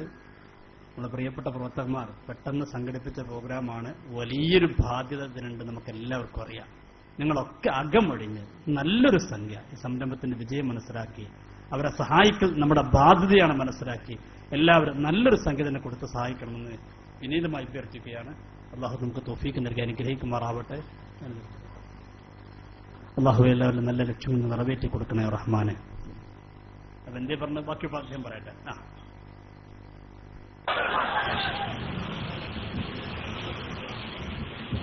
എടാ, ഇരുട്ടത്തൊക്കെ ചെയ്യാനാവും. ഈ മൈക്കിലൂടെ പറയും. പറയുമ്പോഴും ഇത് ലോകത്തൊക്കെ കേൾക്കുന്നുണ്ടെന്ന് പേടിച്ചിട്ട് ഞാനിപ്പോ പറയുന്നില്ല. എന്തേ ഇതൊക്കെ പറഞ്ഞിട്ട് മൂപ്പര് പറയാണ് ഇത് ഓൺലൈൻ കൂടി ആൾക്കാർ കേൾക്കുന്നുണ്ടല്ലോ, അവിടെ ഞാൻ കൂടുതലൊന്നും പറയണില്ല. അത് പറഞ്ഞൊന്നും ഒന്നുമല്ല മൂപ്പർക്ക്, പറഞ്ഞൊന്നുമല്ല. ഇനി കുറെ പറയാനുണ്ട്, പക്ഷെ ആൾക്കാർ കേൾക്കുന്നുണ്ടല്ലോ വെച്ചിട്ടൊന്നും ഉണ്ടെന്നില്ല. എന്റെ പ്രിയപ്പെട്ട മുസ്ലിമീങ്ങളെ ചിന്തിക്കുക. ഈ രീതിയിൽ സമുദായത്തിന്റെ മുമ്പിൽ അനാവശ്യങ്ങൾ പറഞ്ഞ് ഭിന്നിപ്പുമായി മുന്നോട്ടു പോകുന്ന ഒരു പ്രസ്ഥാനം. പാണക്കാട്ടെ തങ്ങന്മാരെ കുറിച്ച് എന്തൊക്കെയാ പറഞ്ഞത്? സാക്ഷാൽ വഹാബ് സഖാഫി തന്നെ പാണക്കാട് തങ്ങന്മാരെ കുറിച്ച് പറയുന്നു. കേൾക്കും നിങ്ങൾ. പാണക്കാട് സയ്യിദ് മുഹമ്മദ് അലി ശിഹാബ് തങ്ങളെ കുറിച്ച് പറഞ്ഞു. പാണക്കാട് തങ്ങൾക്കൊരു തീരുമാനമെടുക്കണമെങ്കിൽ കുഞ്ഞാലിക്കുട്ടിന്റെ പിന്തുണ വേണം, അല്ലാന്ന് പാണക്കാട്ടെ തങ്ങൾക്ക് കഴിയില്ല എന്ന് പറഞ്ഞ് പാണക്കാട്ടെ തങ്ങളെ രൂക്ഷമായി വിമർശിക്കുന്ന നിങ്ങൾ കുഞ്ഞാലിക്കുട്ടി എന്ന ഷെയ്ഖിനെ ആശ്രയിക്കേണ്ടി വരും. സാക്ഷാൽ പാണക്കാട് മുഹമ്മദ് അലി ശിഹാബ് തങ്ങൾക്ക് രാഷ്ട്രീയ പ്രസ്താവന ഇറക്കണമെങ്കിൽ കുഞ്ഞാലിക്കുട്ടി എന്ന് പറയുന്ന ഷെയ്ഖ് പിന്നാമ്പുറത്തിന് റിമോട്ട് വെക്കാനല്ലാതെ സാധിക്കാതെ വന്നേക്കാം. ഞങ്ങൾക്കതിന്റെ ആവശ്യമില്ല. ഞങ്ങളെ ഷെയ്ഖുനാക്ക് അങ്ങനെ കുഞ്ഞാലിക്കുട്ടി നിന്ന് റിമോട്ട് നിവർത്തേണ്ട ആവശ്യമില്ല. പക്ഷെ പാണക്കാട്ട് തങ്ങൾക്ക് അങ്ങനെ സ്വന്തമായിട്ട് തീരുമാനം പോലും എടുക്കാൻ കഴിയില്ല. കുഞ്ഞാലിക്കുട്ടി പറയണം, കുഞ്ഞാലിക്കുട്ടി റിമോട്ട് അമർത്തണം. പാണക്കാട്ട് തങ്ങളെ കുറിച്ച് പറയാം. ഇനിയും പാണക്കാട്ട് തങ്ങളെ കുറിച്ച് പറഞ്ഞു കിട്ടുള്ളൂ. പാണക്കാട് സയ്യിദ് മുഹമ്മദ് അലി ശിഹാബ് തങ്ങൾ, ആ തങ്ങൾക്കിലേക്ക് കരുണാകരന്റെ മോള് തെരഞ്ഞെടുപ്പിന്റെ വേളയിൽ അനുഗ്രഹം വാങ്ങാൻ വന്നതിനെ കുറിച്ച് പറഞ്ഞ് രൂക്ഷമായി വിമർശിക്കുകയാണ്. കാന്തപുരം അദ്ദേഹത്തിനിടയ്ക്ക് സ്ത്രീകൾ വരുന്നു. ആ സ്ത്രീകളെ കൂടെ അദ്ദേഹം നിന്ന് ഫോട്ടോ എടുക്കുന്നു. സ്ത്രീകൾക്ക് അദ്ദേഹം പല പുസ്തകങ്ങളും കൈമാറുന്നു, സമ്മാനം കൊടുക്കുന്നു, അവാർഡ് കൊടുക്കുന്നു. അതിനൊന്നും കുഴപ്പമില്ല. മഹാനായ സയ്യിദ് മുഹമ്മദ് അലി ശിഹാബ് തങ്ങൾ കേരളത്തിലെല്ലാവരും ആദരിക്കപ്പെടുന്ന വ്യക്തിയായതുകൊണ്ട്, സർവരാലും ബഹുമാനിക്കപ്പെടുന്ന വ്യക്തിയായതുകൊണ്ട് ഒരു തെരഞ്ഞെടുപ്പ് നടക്കുമ്പോ എല്ലാ പാർട്ടിക്കാരും പാണക്കാട്ടെ തങ്ങടുക്കിലേക്ക് വരികയാണ്, ഒന്ന് അനുഗ്രഹം വാങ്ങാൻ വേണ്ടി. ആ കൂട്ടത്തിൽ കരുണാകരന്റെ മകൾ പത്മജയും വന്നപ്പോ അതിന്റെ പേരിൽ പാണക്കാട്ടെ തങ്ങളെ എന്തൊക്കെയാണ് ഈ വ്യക്തി പറഞ്ഞ് കളിയാക്കിയത്, എത്ര രൂക്ഷമായിട്ടാ വിമർശിച്ചത്. എന്റെ പ്രിയപ്പെട്ട മുസ്ലിമീങ്ങളെ ചിന്തിക്കണം. പാണക്കാട്ടെ തങ്ങളെക്കുറിച്ച് തരം താഴുന്ന എത്ര മോശമായ വാക്കുകളാണ് ഇദ്ദേഹത്തിന്റെ നാവിലൂടെ അക്കാലത്ത് വന്നുപോയത്. എന്നിട്ട് ഇവിടെ വന്നിട്ട് പറയാ, ഞങ്ങൾ പാണക്കാട് തങ്ങന്മാരെ സ്നേഹിക്കുന്നവരാണ്. പിന്നെ പ്രശ്നം ഏതാ? മുസ്ലിം ലീഗിലെ കുറച്ച് ചെറുപ്പക്കാരുണ്ട്, സമസ്തയിലെ കുറച്ച് ആൾക്കാരും, അവരാണ് പ്രശ്നക്കാർ. കേട്ടോ കൊള്ളുന്ന ആൾക്കാർ. ഞാൻ പറഞ്ഞല്ലോ, തങ്ങന്മാരെ മഹത്വം തങ്ങന്മാരറിയാതെ ഇവർ ഇടിച്ചു താഴ്ത്തുകയാ. ഇത് കണ്ടങ്ങള് നമ്മളെ തങ്ങന്മാരെ മഹത്വം തങ്ങന്മാർ ഇടിച്ചു താഴ്ത്താണ്. തങ്ങന്മാർ ഇരിക്കേണ്ട സ്ഥലത്ത് ഇരിക്കാത്തത് കൊണ്ട് തങ്ങന്മാരെ സ്ഥാനമൊക്കെ ഇടിച്ചു താഴ്ത്താണ്. പറയട്ടെ, എന്റെ ഒരു മകളുണ്ട്, പോരിശിയാക്കപ്പെട്ട മകൾ പത്മജ. ആ പത്മജ പാണക്കാട് ചെല്ല ശിഹാബ് തങ്ങളുടെ അനുഗ്രഹം തേടി പത്മജ ബുറുദന്റെ മസാല ഞങ്ങൾക്ക് പഠിപ്പിച്ച. ഇതിന്റെ മസാല എന്ന് പറഞ്ഞിട്ടിക്കാ നിങ്ങള് കണ്ടങ്ങള് തങ്ങൾ പാപ്പാന്റെ കൈ പത്മജ താത്താന്റെ കൈമേ. ആ റസൂലുള്ളാന്റെ ബൈഅത്തെ ഇങ്ങനെയായിരുന്നു അല്ലേ? കണ്ടങ്ങള് തൊട്ടില്ല, അങ്ങനെ നമ്മൾ പറയണ്ട. കണ്ടോ, അവിടെ തൊട്ടിട്ടില്ല. എന്നാ നിങ്ങൾ കണ്ടോടി, ഇവരുടെ നേതാവ് മുള്ളൂർക്കര മുഹമ്മദ് അലി സഖാഫി തൊട്ടുന്നില്ല, മുറുകി പിടിക്കുകയാണ്. എങ്ങനെ പിടിക്കാൻ പറ്റുമോ? കാരണം മനുഷ്യ ചെങ്ങല തീർക്കുകയാണ്. അപ്പൊ പിന്നെ ചെങ്ങലയാകുമ്പോ ആ ചെങ്ങല കണ്ണി മുറിയാൻ പറ്റൂലല്ലോ. അത് മുള്ളൂർക്കര മുഹമ്മദ് സഖാഫി എന്ത് ചെയ്ത് ശരിക്കും മുറുക്കിന് പിടിച്ചു. അതിനൊന്നും ഒരു കുഴപ്പമില്ല. പാണക്കാട്ടെ തങ്ങളിടക്കിലേക്ക് ഒരാൾ വന്നതിന് പേര് പ്രശ്നം. മുള്ളൂർക്കര മുഹമ്മദ് അലി സഖാഫി നിൽക്കുന്ന രംഗം കാണും നിങ്ങൾ. ആ കയ്യെവിടെ? തൊട്ടില്ലല്ല, മുറുകെ പിടിക്കുക. പ്രവാഹം മാതൃഭൂമി ഈ നാളെ കള്ളം പറയേണ്ട അങ്ങനെ ഇല്ലാന്ന് ഞങ്ങൾ രേഖ വെച്ചുകൊണ്ടാ പറയും. ഇനിയോ പാണക്കാട്ടെ തങ്ങൾ വേദി പങ്കിട്ടതാണോ പ്രശ്നം? നിങ്ങളുടെ തങ്ങന്മാര് വേദി പങ്കിട്ടിട്ടില്ലേ? ഞാൻ തെളിവ് കാണിച്ചു തരാം. ഇപ്പോഴാ SOSന്റെ സംസ്ഥാന സെക്രട്ടറിയെ തെരഞ്ഞെടുക്കപ്പെട്ട വ്യക്തി, അദ്ദേഹം ആരുടെ എന്നിട്ടുള്ളത്? സ്ത്രീകളോട് നിൽക്കുന്ന ഫോട്ടോ നമ്മുടെ കയ്യിലുണ്ട്. പക്ഷെ ഇതൊന്നും ഞങ്ങൾ അങ്ങാടിയിലിട്ട് പാട്ടാക്കാറില്ല. പക്ഷെ ഇവിടെ വന്ന് പലതും പറഞ്ഞപ്പോ പറയേണ്ടി വന്നതാണ്, ഞങ്ങളെ കൊണ്ട് പറയിപ്പിച്ചതാണ്. അറിയോ പാണക്കാട്ടെ തങ്ങളെ കുറിച്ച് ഇവർ എന്തൊക്കെയാ പറഞ്ഞത്? എന്നിട്ട് പറയാം ഞങ്ങൾ പാണക്കാട്ടെ തങ്ങളാളാണ്. ഇപ്പൊ കണ്ടോ, ഈ സഖാഫി തന്നെ പാണക്കാട്ടെ തങ്ങളമാരെ കുറിച്ച് പറഞ്ഞെന്താ? പാണക്കാട്ടെ തങ്ങന്മാരെ കുറച്ച് ബീവികളില്ലേ, ഓർക്കുന്നത് പുറത്തേക്കിറങ്ങി കുടഞ്ഞി. നമ്മൾ ആലോചിച്ച് നോക്കി, ആ ബീവികളെ കുറിച്ച് പോലും ഉള്ളിന്റെ ഉള്ളിലിരുന്ന് വളരെ ചിട്ടയോടെ ജീവിക്കുന്ന പാണക്കാട്ടെ തങ്ങന്മാരുടെ പ്രിയപ്പെട്ട ഭാര്യമാരെ കുറിച്ച് പോലും ഈ സഖാഫി വിട്ടില്ല. അദ്ദേഹം പറയാണ്, വനിതാ ലീഗ് ഉണ്ടാക്കിയപ്പോ എന്താ പാണക്കാട്ടെ തങ്ങന്മാരുടെ ഭാര്യമാരൊക്കെ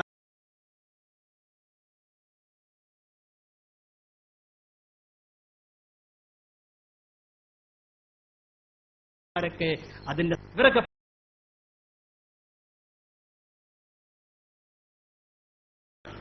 എന്റെ പ്രിയപ്പെട്ട ചെറുപ്പക്കാരെ, അറിയാതെ പെട്ടുപോകരുത്. ആരെങ്കിലും അവരുടെ കയ്യിൽ വല്ലതുമുണ്ടെന്ന് മനസ്സിലാക്കിപ്പോയിട്ടുണ്ടെങ്കിൽ തെറ്റിദ്ധരിച്ചു പോകരുത്, പെട്ടുപോകരുത്. അള്ളാഹു നമ്മെ കാത്തിരക്ഷിക്കുമാറാവട്ടെ. സഖാഫി പറയുന്നത് കേട്ടോളൂ. മാത്രമല്ല വനിതാലീഗിന്റെ അധ്യക്ഷസ്ഥാനത്തേക്ക് എല്ലാ സംഘടനയുടെയും അധ്യക്ഷസ്ഥാനത്ത് പാണക്കാട് സാധാത്തുക്കളുണ്ട്, നല്ലത് തന്നെയാ. എന്നാൽ വനിതാലീഗിന്റെ സ്ഥാനത്തേക്ക് പാണക്കാട്ടിൽ നിന്നും മഹിളകൾ ഇറങ്ങട്ടെ. വിദ്യാഭ്യാസമുള്ള സ്ത്രീകൾ അവിടെയില്ലേ, അറിവുള്ള പെണ്ണുങ്ങളില്ലേ? അതേ ഉമ്മത്തിനൊന്ന് നേതൃത്വം കൊടുക്കാൻ പാണക്കാട്ട് മഹിളമാരെ ഇറക്കി ഒന്നും മാതൃക കാട്ടൂട്ടങ്ങളെ. എല്ലാ ബഹുമാനവും വെച്ച് ഈമാനിന്റെ പേരിലുള്ള വെറുപ്പ് ഞങ്ങൾക്ക് പ്രകടിപ്പിക്കാതിരിക്കാൻ കഴിയില്ല. ഉള്ളുകൂടി കുത്തുന്നുണ്ടോ? എല്ലാ ബഹുമാനങ്ങൾ വെച്ചിട്ട് ഈമാന്റെ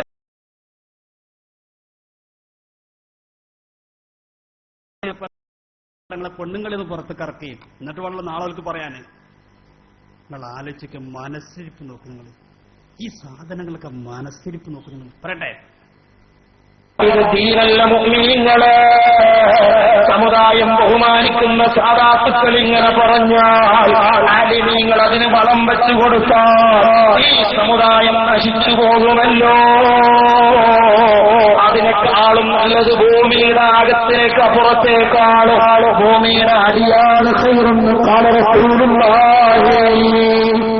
പാണക്കാട് തങ്ങളുടെ പ്രസ്താവനയെ കുറിച്ച് പറഞ്ഞിട്ട് പറയാണ്, ഇതൊന്നും ദീനല്ല. ഇവരൊക്കെ നേതൃത്വം കൊടുക്കുന്ന കാലഘട്ടത്തിൽ ഭൂമിയുടെ പുറത്ത് ജീവിക്കുന്നതിനേക്കാൾ നല്ലത് അകത്താണ്.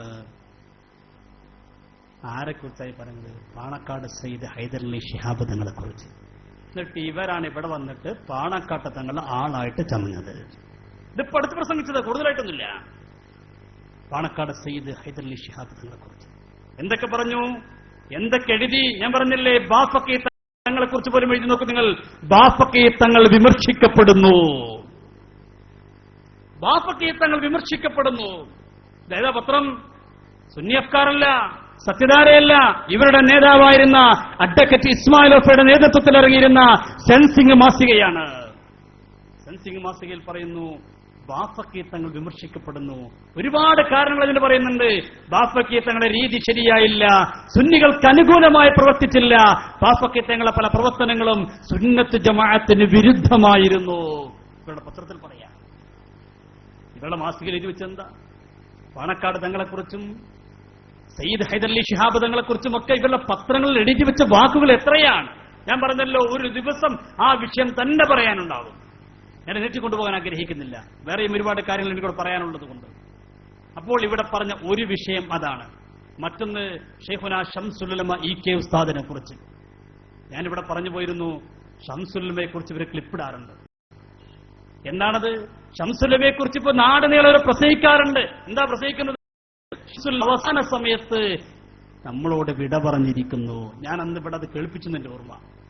അതിനെക്കുറിച്ച് സക്കാഫിയോട് പറഞ്ഞെന്താ അറിയോ? ഞാനങ്ങനെ പറഞ്ഞിട്ടില്ല, ഞാനങ്ങനെ പറഞ്ഞിട്ടില്ല. പിന്നെ ശംസുൽ ഉലമ പറഞ്ഞത് ഞാൻ ഈ ഫിർഖത്തുനിന്ന് ഒഴിവാണെന്നേ പറഞ്ഞിട്ടുള്ളൂ. എന്നാ ശരിക്ക് കേട്ടോളൂ, ഇദ്ദേഹം പ്രസംഗിച്ചെന്താ?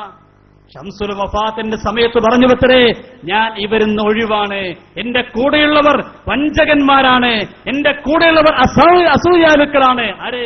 സമസ്തന്റെ ആലിമ്യങ്ങൾ. അന്ന് ആരാ കൂടെയുള്ളവർ? ഒന്ന് കണ്ണിയത്ത് ഉസ്താദ്, കണ്ണിയത്ത് ഉസ്താദ് വഞ്ചകനാണ്. പിന്നെ ആരാളുള്ളത്? കെ.ടി. ഉസ്താദ്, കെ.ടി. ഉസ്താദ് വഞ്ചകനാണ്. കെ.വി. ഉസ്താദ് വഞ്ചകനാണ്. അമാനത്ത് കോയണ്ണി ഉസ്താദ് വഞ്ചകനാണ്. കെ.കെ. ഹസ്രത്ത് വഞ്ചകനാണ്.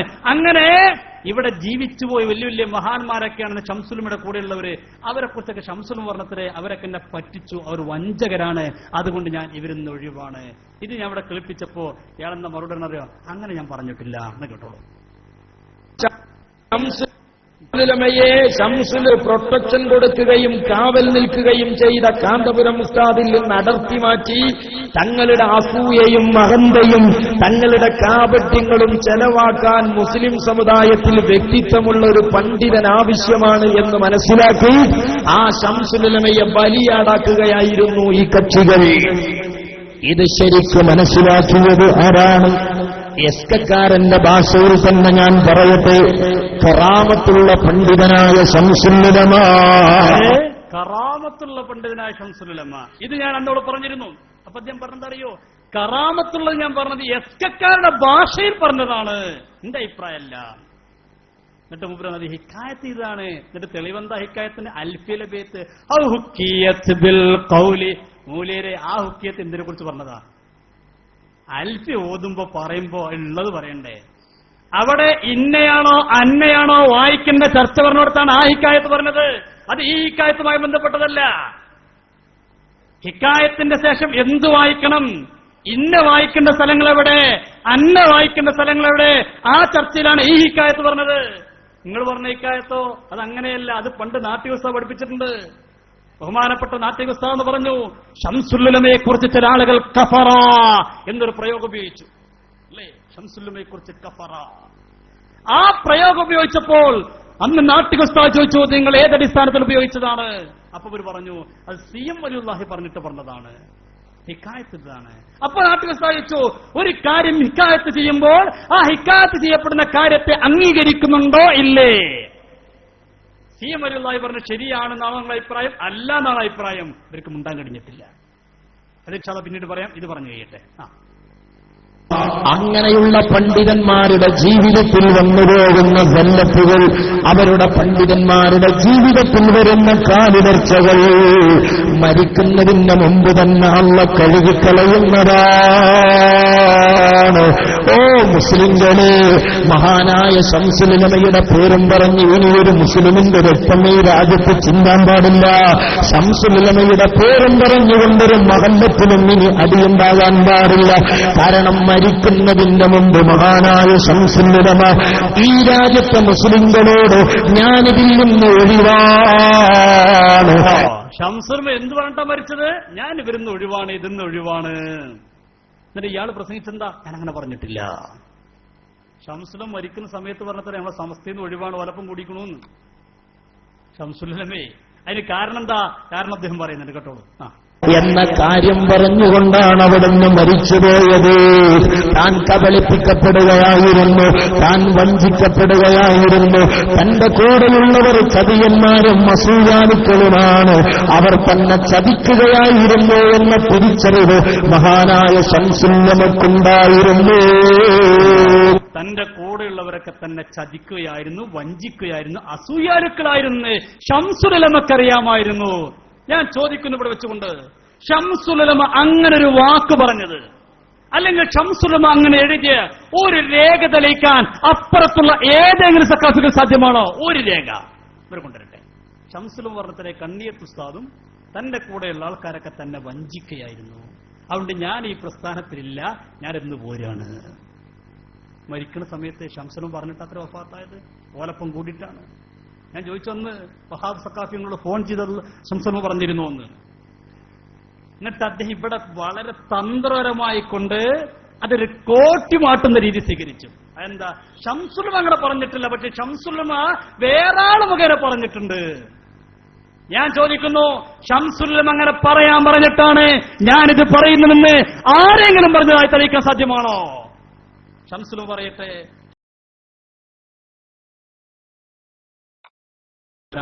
ചതിയന്മാരാണ്, വിവരമില്ലാത്തവരാണ്, അസൂയാലുക്കളാണ്, അതുകൊണ്ട് ഞാൻ ഇവരിന്ന് ഒഴിവാണെന്ന് ശംസുലുലമ പറഞ്ഞു എന്ന് സമസ്തന്റെ ആലിമീങ്ങൾ ആരെങ്കിലും പറഞ്ഞതായി തെളിയിക്കാൻ സാധ്യമാണോ? ഒന്ന് പറയട്ടെന്നാ. പച്ച നോണ പറഞ്ഞതിനും വേണ്ട ഒരു അതിരക്ക് സമുദായത്തിന്റെ മുന്നിൽ തട്ടിപ്പ് കാണിക്കുന്നത്. ശംസുലുലമയെ കുറിച്ച് എന്നിട്ട് ഇപ്പൊ പറയാ, ശംസുലുലമ വലിയ മഹാനായിരുന്നു, സംശയമില്ല. പക്ഷെ ശംസുലുലമക്ക് അറിയാൻ ചില തെറ്റുപറ്റിപ്പോയതാണ്. ഇവിടെ വെച്ച് പറഞ്ഞെന്താ? ശംസുലുലമക്ക് ആദർശത്തിൽ പിഴവ് സംഭവിച്ചു പോയി. ആർക്ക്? ശംസുലുലമക്ക് ആദർശത്തിൽ പിഴവ് സംഭവിച്ചു പോയി. പിന്നെ അടുത്തത് ഞാൻ അന്നിവിടെ പറഞ്ഞു, അതെന്താ? ഇവരുടെ കൂട്ടത്തിലെ മുഖ്യനായ പ്രഭാഷകൻ കൂറ്റമ്പാറക്കാരൻ അദ്ദേഹം ഒരു വലിയ കൂറ്റങ്ങളവ് പറഞ്ഞിരുന്നു. എന്താ?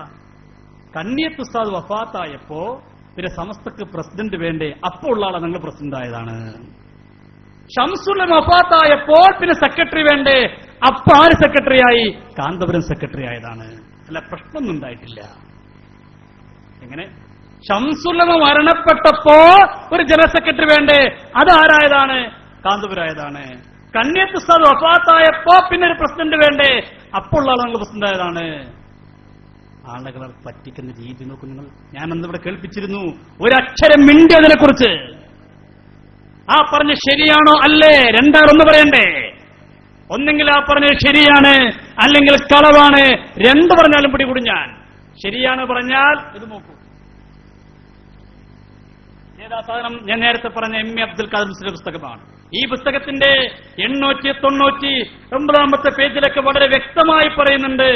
ഏത് സമയത്താണ് 898 പറയുന്നു കണ്ണിയത്ത് ഉസ്താദ് ഇവിടെ പ്രസിഡന്റ് ആയിരിക്കുന്നു, അതേ സമയത്ത് തന്നെ മറ്റൊരു സമസ്ത ഉണ്ടാക്കി അതിന്റെ പ്രസിഡന്റായി ഉള്ള ആളെന്തങ്ങൾ.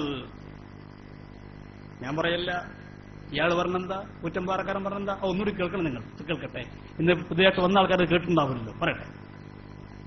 സഹോദരന്മാര്, ഞാൻ താജുലുലമയെ വൈസ് പ്രസിഡന്റായും ഉള്ളാളത്തെ തങ്ങൾ താജുലുലമ വൈസ് പ്രസിഡന്റായും കണ്ണിയത്ത് ഉസ്താദ് പ്രസിഡന്റായി. പ്രസിഡന്റ് വഫാത്തായപ്പോൾ ആ കസേരയിൽ ഇരിക്കുന്നു താജുൽ ഉലമ. എന്താ പറഞ്ഞത്? കണ്ണിയത്ത് ഉസ്താദാകുന്ന പ്രസിഡന്റ് വഫാത്തായപ്പോൾ ആ കസേരയിൽ ആര് കയറി? ഉള്ളാളെ നിങ്ങൾ കയറി. എം എ അബ്ദുൽ ഖാദർ മുസ്ലിയാർ പറയുന്നു കണ്ണിയത്ത് ഉസ്താദ് പ്രസിഡന്റ് ആയിരിക്കുമ്പോൾ തന്നെ അപ്പുറത്ത് വേറെ സമസ്ത ഉണ്ടാക്കിയിട്ട് ഉള്ളാളെന്തങ്ങൾ പ്രസിഡന്റായി. എം എ പറഞ്ഞതാണോ ശരി, കൂറ്റന്മാരുടെ കൂറ്റങ്കളവാണോ ശരി? ഞാൻ അടുത്ത വരവ് വരുന്നുണ്ടെങ്കിൽ പറയണം നിങ്ങൾ. അല്ല, വെറുതെ മറുപടി വരരുതേ. മറുപടി പറയാൻ കഴിയുകയും ഒഴിക്കുവന്നാൽ മതി. അടുത്ത കണ്ടോളൂ. അങ്ങനെയാണ് നീണ്ട കാലം ബഹുമാനപ്പെട്ട താജുലുലമ സമസ്തയുടെ ഉപാധ്യക്ഷനായും അധ്യക്ഷനായും നിലനിന്നത്. അവരുടെ നേതൃത്വത്തിലാണ് നാം പ്രവർത്തിക്കുന്നത്. അള്ളാഹു കബൂലാക്കട്ടെ. അന്ന് ഈ വലിയ മഹാന്മാരൊക്കെ ഉള്ളപ്പോൾ സമസ്തയുടെ ജനറൽ സെക്രട്ടറിയാണ് ശംസുലുലമ. അള്ളാഹു കൊടുത്ത ദർജയേറ്റി കൊടുക്കട്ടെ. ആ ശംസുലുലമ സെക്രട്ടറി ആയപ്പോൾ അന്ന് ഈ കാണുന്ന വലിയ വലിയ വലിയ പണ്ഡിതന്മാരൊക്കെ ഉള്ള അക്കാലത്ത് പ്രിയപ്പെട്ട മുഅ്മിനീങ്ങളെ, അന്ന് ബഹുമാനപ്പെട്ട ശംസുലുലമയുടെ തൊട്ടടുത്ത കസേരയിൽ ഇരിക്കാനും ശംസുലുലമ ഇല്ലാത്തപ്പോൾ ആധികാരികമായി ആ കാര്യം ചെയ്യാൻ ഒരു പണ്ഡിത നേതൃത്വത്തിലുള്ള ആള് വേണ്ടേ. അന്ന് ഈ പണ്ഡിതന്മാരെല്ലാവരും തെരഞ്ഞെടുത്തിരിക്കുന്ന ജോയിന്റ് സെക്രട്ടറിയാണ് ബഹുമാനപ്പെട്ട സുൽത്താനുൽ ഉലമ കാന്തപുരം ഉസ്താദ്. അന്നത്തെ ആലിമ്യങ്ങൾ തെരഞ്ഞെടുത്തതാണ് സെക്രട്ടറി. പ്രിയപ്പെട്ട സഹോദരന്മാര്, സെക്രട്ടറി വഫാത്തായി ആ ജനറൽ സെക്രട്ടറി സ്ഥാനത്തേക്ക് ജോയിന്റ് സെക്രട്ടറി വന്നു. ഇപ്പോൾ സമസ്തക്ക് ഒരു അധ്യക്ഷൻ, ഒരു സെക്രട്ടറി. ശംസുലമ വഫാത്തായപ്പോൾ പിന്നൊരു സെക്രട്ടറി വേണ്ടേ, അപ്പൊ ആരാണ് കാന്തപുരം സെക്രട്ടറി ആയതാണ്. പച്ചക്കളവല്ലേ ഈ പറയുന്നത്. ഇതേതാ പുസ്തകം? ഇത് നിങ്ങളുടെ നേതാവിന്റെ പുസ്തകമാണ്. ഈ പുസ്തകത്തിൽ ഇസ്മായിൽ വഫ് പറയുന്നു ശംസുൽ ഉലമ ജനറൽ സെക്രട്ടറി ആയിരിക്കുന്ന അതേ സമയത്ത് തന്നെയാണ് മറ്റൊരു സമസ്ത ഉണ്ടാക്കി അതിന്റെ ജനറൽ സെക്രട്ടറി ആയിട്ട് കാന്തപുരം വന്നത്. ഇയാൾ പറഞ്ഞതോ ശംസുൽ വഫാത്തായപ്പോൾ മറ്റാൾ ജനറൽ സെക്രട്ടറി ആയി. അങ്ങനെയാണ് ഉണ്ടായത്. 1989 എന്റെ പ്രിയപ്പെട്ടവരെ സമസ്തയിൽ പ്രശ്നമുണ്ടാക്കി പോയപ്പോ മർഹൂം മേനോൻ ഇവരോട് പറഞ്ഞു, നിങ്ങൾ വേറെ സമസ്ത ഉണ്ടാക്കിക്കോളി. അതുകൊണ്ടാണ് അവരെ കുറിച്ച് എന്ത് പറഞ്ഞത്? മേനോൻ സമസ്ത എന്ന് പറഞ്ഞത്. അതിനെക്കുറിച്ച് വഹാബ് സഖാഫി എന്താ പറഞ്ഞത്? ഞങ്ങൾ അങ്ങനെ തന്നെ ആയിക്കോട്ടെ, അയാൾ അന്തള്ളൊരു വക്കീലാണ്, അയാളുടെ സമസ്ത തന്നെയാണ് എന്നാണ്. അത് പറ്റിയ തന്നെ, അതേതായാലും ഒത്തിട്ടുണ്ട്. അന്തള്ളൊരു വക്കീലാണ് അദ്ദേഹം. കാരണം അദ്ദേഹത്തിന് അന്തന്റെ കാരണം സമസ്തന്റെ യഥാർത്ഥ സമസ്ത എന്ന് പറഞ്ഞാൽ നടക്കൂല. അയാൾ ശരിക്കെല്ലാ വശങ്ങളും പറഞ്ഞു കൊടുത്തു, നിങ്ങൾ വേറെ സമസ്ത ഉണ്ടാക്കിക്കോളി. അപ്പൊ വഹാബ് സഖാഫി പറയാണ്, ഞങ്ങൾ അങ്ങനെ പേരിട്ടാലും കുഴപ്പമില്ല, ഞങ്ങൾ അങ്ങനെ ആയിക്കോളാം. എന്ത്? മേനോൻ സമസ്ത. ആ മേനോൻ സമസ്തന്റെ പ്രസിഡന്റായിട്ടാണ് തങ്ങളുണ്ടായത്, സെക്രട്ടറി ആയിട്ടാണ് കാന്തപുരം ഉണ്ടായത്. എന്നിട്ട് ഇയാൾ പ്രസംഗിച്ചെന്താ? കണ്ണിയത്ത് ഉസ്താദ് വഫാത്തായപ്പോൾ പ്രസിഡന്റായിട്ട് മറ്റാളെ തെരഞ്ഞെടുത്തു, ശംസുൽ ഉലമ വഫാത്തായപ്പോൾ സെക്രട്ടറി ആയിട്ട് ഇയാളെയും തെരഞ്ഞെടുത്തു. ഞാനന്ന് ചോദിച്ചത് ശരിയാണോ കളവാണോ? എന്തേ വഹാബ് സഖാഫി മിണ്ടാതിരുന്നത്? ഏതായാലും അദ്ദേഹം മേനോൻ സമസ്തന്റെ മഹത്വം പറയട്ടെ. നമ്മളെ കുറിച്ച് ഒരു പറയുന്നത് അരവിന്ദാക്ഷ മേനോൻ സമസ്തയാണ്. ഒരന്തള്ള വക്കീലിനെ നിശ്ചയിച്ചുകൊണ്ട് പേര് വേണമെങ്കിൽ ഇതും ചെയ്യാൻ കുഴപ്പമൊന്നുമില്ല. മുനാസമത്ത് അങ്ങനെ ഉണ്ടായാലും മതി. ഉണ്ടോ? ഞങ്ങൾക്ക് അങ്ങനെ ഉണ്ടായാലും മതി. ഏതായാലും മേനോൻ സംസ്ഥാനം എന്ന് പറയുന്നത് അഭിമാനമാണ് ആർക്കുള്ളത്? നമ്മുടെ മുമ്പാട്ടുകാരെ സക്കാഫിക്കുള്ളത്. പിന്നെയോ ഷംസുലമയെ കുറിച്ച് പറഞ്ഞപ്പോൾ ഇദ്ദേഹം ഇവിടെ പറഞ്ഞെന്താ, ഞങ്ങൾക്ക് ഷംസുലമനെ കുറിച്ച് കുറെ പറയാണ്ട്. എന്നിട്ട് പറഞ്ഞ് ഞങ്ങൾ പറയാത്തെന്താ അറിയോ? മരിച്ചുപോയില്ലേ എന്നുകൊണ്ടാണ്. മരിച്ചോടെ ഞങ്ങളൊന്നും പറയാറില്ല. കാരണം റസൂൽ പറഞ്ഞിട്ടുണ്ട്, ഒതുക്കുറവും ആസനമൗത്താക്കും, മരിച്ചവരുടെ നന്മ മാത്രമേ പറയാവൂ. ഞങ്ങൾ മരിച്ചവരെ കുറിച്ചൊന്നും പറഞ്ഞിട്ടില്ലേ? ഞാൻ കേൾപ്പിച്ചുതരാം. മഹാനായ ശൈഖുനാ ശംസുലുലമയെ കുറിച്ച് കഫറ എന്ന് പറഞ്ഞതാരാ? വഫാത്തായിപ്പോയ ശൈഖുനാ ശംസുലുലമയെ കുറിച്ച് കഫറ എന്നുള്ള പദപ്രയോഗം. ഇനി അതിന്റെ അപ്പുറം എന്ത് പദമാണ് പ്രയോഗിക്കാൻ കഴിയുക? ശംസുലുലമയെ കുറിച്ച് ഉപയോഗിച്ചു കഫറ കഫറ. ഇവിടെ സക്കാഫി പറഞ്ഞെന്താ? ഷംസുലമയെ കുറിച്ച് ഞങ്ങൾ ഇപ്പൊന്നും പറയാത്ത ഷംസുലം മരിച്ചുപോയി.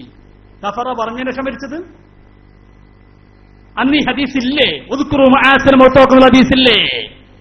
കേട്ടോളൂ ഷംസുലമയെ കുറിച്ച് പറയുന്നത്. അവിടെ എപ്പോഴും പോണ ആളൊന്നുമല്ല. ഈ ഔലിയാക്കന്മാരെ പിന്നാലെ പോയാൽ പണിയൊന്നും ഇരിക്കില്ല. വളരെ ബുദ്ധിമുട്ടായ ചിലപ്പോ അങ്ങനെ ആണെന്ന് കേട്ടാൽ ഞാനൊന്നും പോകില്ല. ഒരിക്കലും ഈ മടവൂരിനെ കാണാൻ വേണ്ടി ഞാൻ പോയി. എന്തിന്? ഈ കുഴപ്പം വന്നതിന് ശേഷം നമ്മുടെ ഇടയിൽ ഒരു ഭിന്നിപ്പ് വന്നപ്പോ ഈ മൂപ്പരോട് എന്നെ പോയിട്ട് പറയാം. അപ്പോഴാണ് എന്നെ പിടിപ്പിച്ച് പാൽ തോന്നിച്ചെന്ന് ഒരാളോടും ഉണ്ടാത്തക്കാരാ. സലാം ചെല്ലി സലാം വിളിക്കും. സലാം വിളിക്കേണ്ട ശേഷം ഞാൻ പറഞ്ഞ സംഗതി പറഞ്ഞു. ഇപ്പോഴെല്ലാം ഭിന്നിപ്പും കായും ഒക്കെ ആയിപ്പോയി.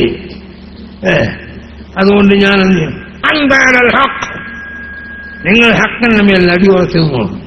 അപ്പറം നമ്മളെ ഉസ്താദല്ലേ, ഇക്ക് ഉസ്താദല്ലേ, ഞാൻ എന്ത് ചെയ്യണം?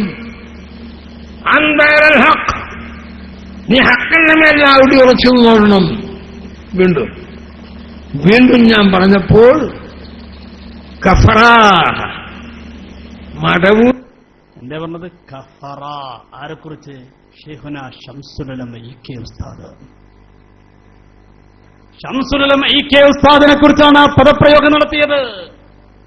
ഇവിടെ വന്നിട്ട് പറഞ്ഞെന്താ? മരിച്ചവരെ കുറിച്ച് ഞങ്ങൾ മോശമായിട്ട് പറയാറില്ല, അതുകൊണ്ടാ പറയാറുന്നത്. ഇനി കേൾക്കണോ? മഹാനായ നാട്ടിക ഉസ്താദ് നബ്ബറല്ലാഹു മർക്കദ, ആ മഹാനുള്ള വഫാത്ത് എത്ര ഭംഗിയായിട്ടാണ് മരണപ്പെട്ടു പോയത്. ഇവിടെ പല ആളുകളും മരണപ്പെട്ടപ്പോ അവിടെ മുഖം പോലും കാണിക്കാൻ പറ്റിയിരുന്നില്ല. ഞാൻ ആളുകളെ പേരൊന്നും പറയുന്നില്ല, അവരവസ്ഥ എന്താണെന്ന് ഞാൻ പറയുന്നില്ല, കാരണം നമ്മുടെ ശൈലി അതല്ലാത്തത് കൊണ്ട്. പക്ഷേ നാട്ടിക ഉസ്താദിന്റെ മരണത്തിനൊന്നും പറ്റിയില്ല. എന്നിട്ട് നാട്ടിക ഉസ്താദ് വഫാത്തായി ഇവരെന്താ പറഞ്ഞത്? നാവ് ചുരുണ്ടിട്ടാണ് നാട്ടിക ഉസ്താദ് വഫാത്തായി പോയിരുന്നത്. മരണപ്പെട്ടു പോയൊരു മഹാനായ മനുഷ്യനെ കുറിച്ച് പറഞ്ഞ വാക്കാണ്. ഇവിടെ വന്നിട്ട് പറഞ്ഞെന്താ? മരിച്ചവരെ കുറിച്ച് ഞങ്ങൾ ഒന്നും പറയാറില്ല, ഒതുക്കുറും ആസനം ഒത്താക്കും. കേട്ടോളൂ നാട്ടിക ഉസ്താദിനെ കുറിച്ച് പറയുന്നത്. പറഞ്ഞവനൊക്കെ ഇവിടെ പോയി. എവിടെ? ഒരു നാട്ടിക മൂസ എന്ന് പറഞ്ഞു വരുത്താൻ എല്ലാതെ മംഗലാപുരത്ത് വന്ന് പറഞ്ഞു. ഓന് മരിച്ചു നോക്കുമ്പോ ഓന്റെ വലിയ ശിക്ഷനുണ്ടായി പോയി വന്നതിന് അവന്റെ നാവില്ല. കാരണം ഇവന്റെ നാവേ ഇല്ല. മരിക്കുമ്പോൾ അവന്റെ നാവ് ചുരുണ്ടുപോയിരിക്കുന്നു. ആരുടെ? നാട്ടിക ഉസ്താദിന്റെ. ഒരു കുഴപ്പമുണ്ടായിരുന്നില്ല. എല്ലാവരും അവിടെ കൂടി ആയിരക്കണക്കിന് ആളുകൾ നാട്ടിക ഉസ്താദിന്റെ വഫാത്ത് കണ്ടവരാണ്, നാട്ടിക ഉസ്താദിന്റെ ജനാസ കണ്ടവരാണ്, നാട്ടിക ഉസ്താദിന്റെ മുഖം കണ്ടവരാണ്. ഇതൊക്കെ പറയുന്ന ആളുകളെ മുഖം കാണിച്ചു കൊടുത്തിരുന്നോ? നിങ്ങൾ അന്വേഷിച്ചു നോക്കി. ഞാൻ പറയുന്നില്ല, ഞാനെത്ര പറയുന്നത്. ഇത് പറഞ്ഞ ആളുകൾ വഫാത്തായപ്പോൾ അവരുടെ മുഖം പോലും ഒരാൾക്കും കാണിച്ചു കൊടുത്തിട്ടില്ല. എന്തുകൊണ്ട്? ഞാൻ പറയുന്നില്ല. വേറെ ആളുണ്ട്, മഹാനായ ഷംസുൽ മുഖദിലും കണ്ണിയത്ത് സാറിൽ കേസ് കൊടുത്ത ആളുകൾ. കേസ് കൊടുത്തില്ല എന്ന് പറയണ്ട. ഇതിനൊക്കെ നിങ്ങൾ വലിയ ബുക്ക് ഇറക്കി ഞങ്ങൾക്ക് നല്ല സുഖ. നിങ്ങൾ കേസ് കൊടുത്തിട്ടില്ലേ? ഈ പുസ്തകത്തിൽ പറയുന്നു. ആരാ കേസ് കൊടുത്തത്? അയാൾ മരണപ്പെട്ടുകൊണ്ട് ഞാൻ പേര് പോലുമാക്കാൻ ആഗ്രഹിക്കുന്നില്ല. ഈ പുസ്തകത്തിൽ പറയുന്നുണ്ട്. കേസ് കൊടുത്തു, സമസ്തക്കെതിൽ കേസ് കൊടുത്തു. സമസ്തയുടെ ഒന്നാം പ്രതിയും ഷംസുലുലമയെ രണ്ടാം പ്രതിയുമാക്കി കേസ് കൊടുത്തു. ആർക്കെതിരെ കേസ് കൊടുക്കുന്നത്? കണ്ണിയത്ത് സ്ഥാനത്തിൽ. കണ്ണിയത്ത് ഉസ്താദ് ആരാ? ജീവിതത്തിൽ ഒരു കറാഹത്ത് പോലും ചെയ്യാത്ത മഹാൻ. ഞാൻ പറയണ്ട, വഹാബ് സക്കാഫ് ഇപ്പൊ പറയാൻ തുടങ്ങിയിട്ടുണ്ട്. കണ്ണിയത്ത് ഉസ്താദ് വളരെ സൂക്ഷ്മതയുള്ള മഹാനാണ്, ജീവിതത്തിൽ ഒരു കറാഹത്ത് പോലും ചെയ്തിട്ടില്ല. അതേ ആ കണ്ണിയത്ത് ഉസ്താദിനെതിരിലാണ് ഞങ്ങൾ ഒന്നാം പ്രതിയാക്കി കേസ് കൊടുത്തത്. കണ്ണിയത്തുസ്താദിനെ കുറിച്ച് ഇപ്പൊ നാട് നില പ്രസംഗിക്കുകയാണ്. കണ്ണിയത്തുസ്താദ് വലിയ മഹാനാണ്. നമ്മൾ കേൾക്കാത്ത കറാമത്തൊക്കെ ഇപ്പൊ കണ്ണിയത്തുസ്താദിനെ കുറിച്ച് ഇവർ പറയുന്നത്. കണ്ണിയത്തുസ്താദ് ഭയങ്കര കറാമത്തുള്ള ആളാണ്, ജീവിത വിശുദ്ധിയുള്ള ആളാണ്. പറയട്ടെ, വഹാബ് സഖാഫിനെ പറയട്ടെ. ഇപ്പം നോക്കൂ നിങ്ങൾ, ബഹുമാനപ്പെട്ട കണ്ണിയത്തുസ്താദ് അല്ലാഹു ദറജ ഉയർത്തിക്കൊടുക്കട്ടെ. ഇപ്പൊ നോക്കി നിങ്ങൾ മുമ്പില്ലട്ടോ. ഇപ്പൊ മരിച്ചോക്കുമ്പോ കണ്ണിയത്തുസ്താദ് വലിയ മഹാനാണ്. പറയട്ടെ. ജീവിതത്തിൽ ഏറ്റവും വലിയ സൂക്ഷ്മത കാണിച്ച പണ്ഡിതനാണ്. കണ്ണിയത്തുസ്താദിന്റെ ജീവചരിത്രം പറയുന്നത് അവിടുന്ന് മിസ്കാത്ത് ഓതിക്കൊടുത്തിട്ടില്ല. എന്റെ കാരണം അർത്ഥം വെക്കാനും വിശദീകരിക്കാനും കഴിയാഞ്ഞിട്ടല്ല. ഒരു ഗുരുമുഖത്തിൽ നിന്ന് മിസ്കാത്ത് ചെല്ലിപ്പണിക്കാൻ അവസരം കിട്ടാത്തതുകൊണ്ട് ആ മിസ്കാത്ത് ഒരു കുട്ടിക്ക് കണ്ണിയത്തുസ്താദ് ഓതിക്കൊടുത്തില്ല. ഇത്രത്തോളം സൂക്ഷ്മത കാണിച്ച കണ്ണിയത്തുസ്താദ്, ജീവിതത്തിൽ ഒരു കറാഹത്ത് പോലും ചെയ്യാത്ത കണ്ണിയത്തുസ്താദ്, അതേ സമസ്ത പുലരുന്നതിന്റെ എത്രയോ കാലം മുമ്പ് സാമൂഹിക ബന്ധങ്ങളിൽ നിന്ന് മാറുന്ന കണ്ണിയത്തുസ്താദ്. എന്താ കണ്ണിയത്തുസ്താദിന്റെ മഹത്വങ്ങള്? ജീവിതത്തിൽ ഒരിക്കൽ പോലും ഒരു കറാഹത്ത് ചെയ്തിട്ടില്ല. അപ്പൊ മനസ്സിലായിക്കൂടെ, ആ മഹാനാണ് കോഴിക്കോട് മുതലക്കുളം മൈതാനിയിൽ 10,000 സാക്ഷി നിർത്തിക്കൊണ്ട് ദുആ ചെയ്ത അല്ലാഹുവേ, സമസ്തക്കെതിൽ കേസ് കൊടുത്തവരുടെ മുഖം കെടുത്തണേ അല്ലാ. ജീവിതത്തിൽ ഒരിക്കൽ പോലും ഒരു കറാഹത്ത് പോലും ചെയ്യാത്ത മഹാനായ റഈസുൽ മുഹഖഖീൻ കണ്ണിയത്തുസ്താദ്. ആ കണ്ണിയത്തുസ്താദിൽ കേസ് കൊടുത്തിട്ടില്ല എന്ന് പറയണ്ട. നിങ്ങളുടെ എം എ അബ്ദുൽ ഖാദർ മുസ്ലിയാർ പുസ്തകത്തിൽ പറയുന്നു കേസ് കൊടുത്തിട്ടുണ്ട്. അദ്ദേഹം പറഞ്ഞറിയോ, ആ കേസ് കൊടുത്തത് വളരെ ദുഃഖിപ്പിച്ചു, എന്നെയൊക്കെ വല്ലാതെ വേദനിപ്പിച്ചിട്ടുണ്ട്. ഇപ്പൊ വേദനിച്ചിട്ടുള്ള കാര്യമുണ്ടോ? ഇപ്പൊ വേദനിച്ചിട്ടുള്ള കാര്യമുണ്ടോ? പോകണം, ഷംസുലുമയുടെ ഖബറിനരികിൽ പോകണം, അവിടെ പോയിട്ട് പൊട്ടിക്കരയണം, മഹാനോട് പറയണം, വേദനിക്കുന്നു, എന്റെ മനസ്സ് വേദനിക്കുന്നു, ഞങ്ങളതിന് കൂട്ടുനിന്നു പോയല്ലോ. അല്ലാതെ പുസ്തകം എഴുതിയിട്ട് കാര്യമില്ല. ഷംസുലുമയ്ക്ക് കണ്ണിയത്തുസ്താദിന് 1-ാം പ്രതിയും ഷംസുലുമയെ 2-ാം പ്രതിയുമാക്കി കേസ് കൊടുത്തു. എന്റെ പ്രിയപ്പെട്ടവരെ, ഇപ്പൊ പറയുന്ന ഔലിയാക്കൾപ്പെട്ടവരാണ്, കറാമത്തുള്ളവരാണ്, മഹാന്മാരാണ് കണ്ണിയത്തുസ്താദൊക്കെ. കണ്ണിയത്തുസ്താദിനെ കുറിച്ച് മാത്രമല്ലോ എന്ന് പറഞ്ഞത്, സമസ്തന്റെ ആലിമീങ്ങളെ കുറിച്ച് പറഞ്ഞ വാക്കെന്താ? സമസ്തന്റെ ആലിമീങ്ങൾ അക്കാലത്തുള്ള മഹത്തുക്കളെ കുറിച്ച് പറഞ്ഞെന്താ? നമ്മളന്ന് ചോദിച്ചു, ഇവരിറങ്ങിപ്പോയപ്പോ കേവലം 6 ആളുകൾ, ഇപ്പുറത്ത് 34ഓളം ആളുകളില്ലേ, ഈ ബഹുഭൂരിപക്ഷം സമസ്തന്റെ കൂടെയല്ലേ ചോദിച്ചപ്പോൾ എന്താ മറുപടി പറഞ്ഞത്? അത് 98 പൊട്ടന്മാര് നാട്ടിലുണ്ടെങ്കിൽ 2 ആൾ ബുദ്ധിമാന്മാരുണ്ടെങ്കിൽ 2ന്റെ പിള്ളേ നമ്മൾ കൂടേണ്ടത് എന്ന് പറഞ്ഞാൽ സമസ്തന്റെ ആലിമീങ്ങളൊക്കെ പൊട്ടന്മാർ. ആരാണ് അതിലുള്ള ആൾക്കാരൊക്കെ? അമാനത്ത് കോയണ്ണുസ്താദിനെ പോലെയുള്ള ജീവിത വിശുദ്ധിയുടെ ഏറ്റവും വലിയ മാതൃക എന്ന് പറയാൻ പറ്റുന്ന മഹാന്മാർ, കണ്ണിയത്തുസ്താദിനെ പോലുള്ള മഹാന്മാർ, ഷംസുൽമയെ പോലുള്ള മഹാന്മാർ. 1, 2 ഈ പുസ്തകത്തിലൂടെ പേരുകളൊക്കെ രേഖപ്പെടുത്തുന്നുണ്ട്. ഞാനൊന്നും വായിക്കാൻ സമയമില്ലാത്തത് കൊണ്ടാണ്. അങ്ങനെയുള്ള മഹാരന്മാരായ പണ്ഡിതന്മാരെ കുറിച്ച് പറഞ്ഞു, പൊട്ടന്മാരാണവർ. കേൾക്കും നിങ്ങൾ, എത്ര ഗുരുതരമാണിതൊക്കെ, എത്ര ഗൗരവമാണിതൊക്കെ. എന്നിട്ട് ഇവിടെ വന്നിട്ട് പറയാം, ഞങ്ങളൊന്നും പറയാറില്ല, ഞങ്ങൾ ആരെയും പറഞ്ഞിട്ടില്ല. കേട്ടോളൂ, പറയട്ടെ. ഒരു പ്രദേശത്ത് 98 പൊട്ടന്മാർ, 2 ബുദ്ധിമാന്മാർ. അപ്പൊ ഭൂരിപക്ഷം ഈ പൊട്ടന്മാർക്കാണ്. ഈ പൊട്ടന്മാരായ 98-ന് 2 ബുദ്ധിമാന്മാർ, അറിവുള്ളവരും ചരിത്രം പഠിച്ചവരും ദീൻ പഠിച്ചവരുമായ 2 ആളുകൾക്ക് വിലകൽപ്പിച്ചാൽ ഈ 98 പൊട്ടന്മാരെ ഭൂരിപക്ഷമാണ് വേണ്ടത് എന്ന് പറയുന്ന ഒരു അവസ്ഥയിലേക്ക് പണ്ഡിതസഭ പോവുകയാണെങ്കിൽ, ഈ പണ്ഡിതസഭയുടെ അധ്യക്ഷ കസേരയിൽ ഇരിക്കുന്നതിന് ഞാൻ അല്ലാഹുവിനെ ഭയപ്പെടുന്നു എന്ന് പറഞ്ഞുകൊണ്ടാണ് താജുൽ ഉലമ അവിടെ നിന്ന് ഇറങ്ങിപ്പോരേണ്ടി. കണ്ടോ, ഷംസുല്ലമയുൾപ്പെടെയുള്ള ആ മഹാരഥന്മാരായ പണ്ഡിത സമൂഹത്തെക്കുറിച്ച് ഇവർ ഉപയോഗിച്ച വാക്കുകൾ നോക്കൂ നിങ്ങൾ. എന്നിട്ട് ഇവിടെ വന്നിട്ട് പ്രസംഗിച്ചെന്താ, ഞങ്ങൾ മരിച്ചുപോയൊന്നും പറയാറില്ല, മരിച്ചുപോയ ഞങ്ങൾ നല്ലത് മാത്രമേ പറയുള്ളൂ. ഇനി ഇത് മാത്രമാണോ കാലം വാഴ്ചനെ കുറിച്ച് പറഞ്ഞത്, ശിഹാബദങ്ങളെ കുറിച്ച് പറഞ്ഞത്, ഉമർലിത്തങ്ങളെ കുറിച്ച് പറഞ്ഞത്, അങ്ങനെ കടിഞ്ഞുപോയ വഫാത്തായി പോയ ആലിമീങ്ങളെ കുറിച്ച് പറഞ്ഞ ഓരോന്ന് നമുക്ക് കേൾപ്പിക്കാൻ കഴിയും. ഇനി അടുത്തത് ഞാൻ എല്ലാം തോണ്ടിപ്പോകാണ്.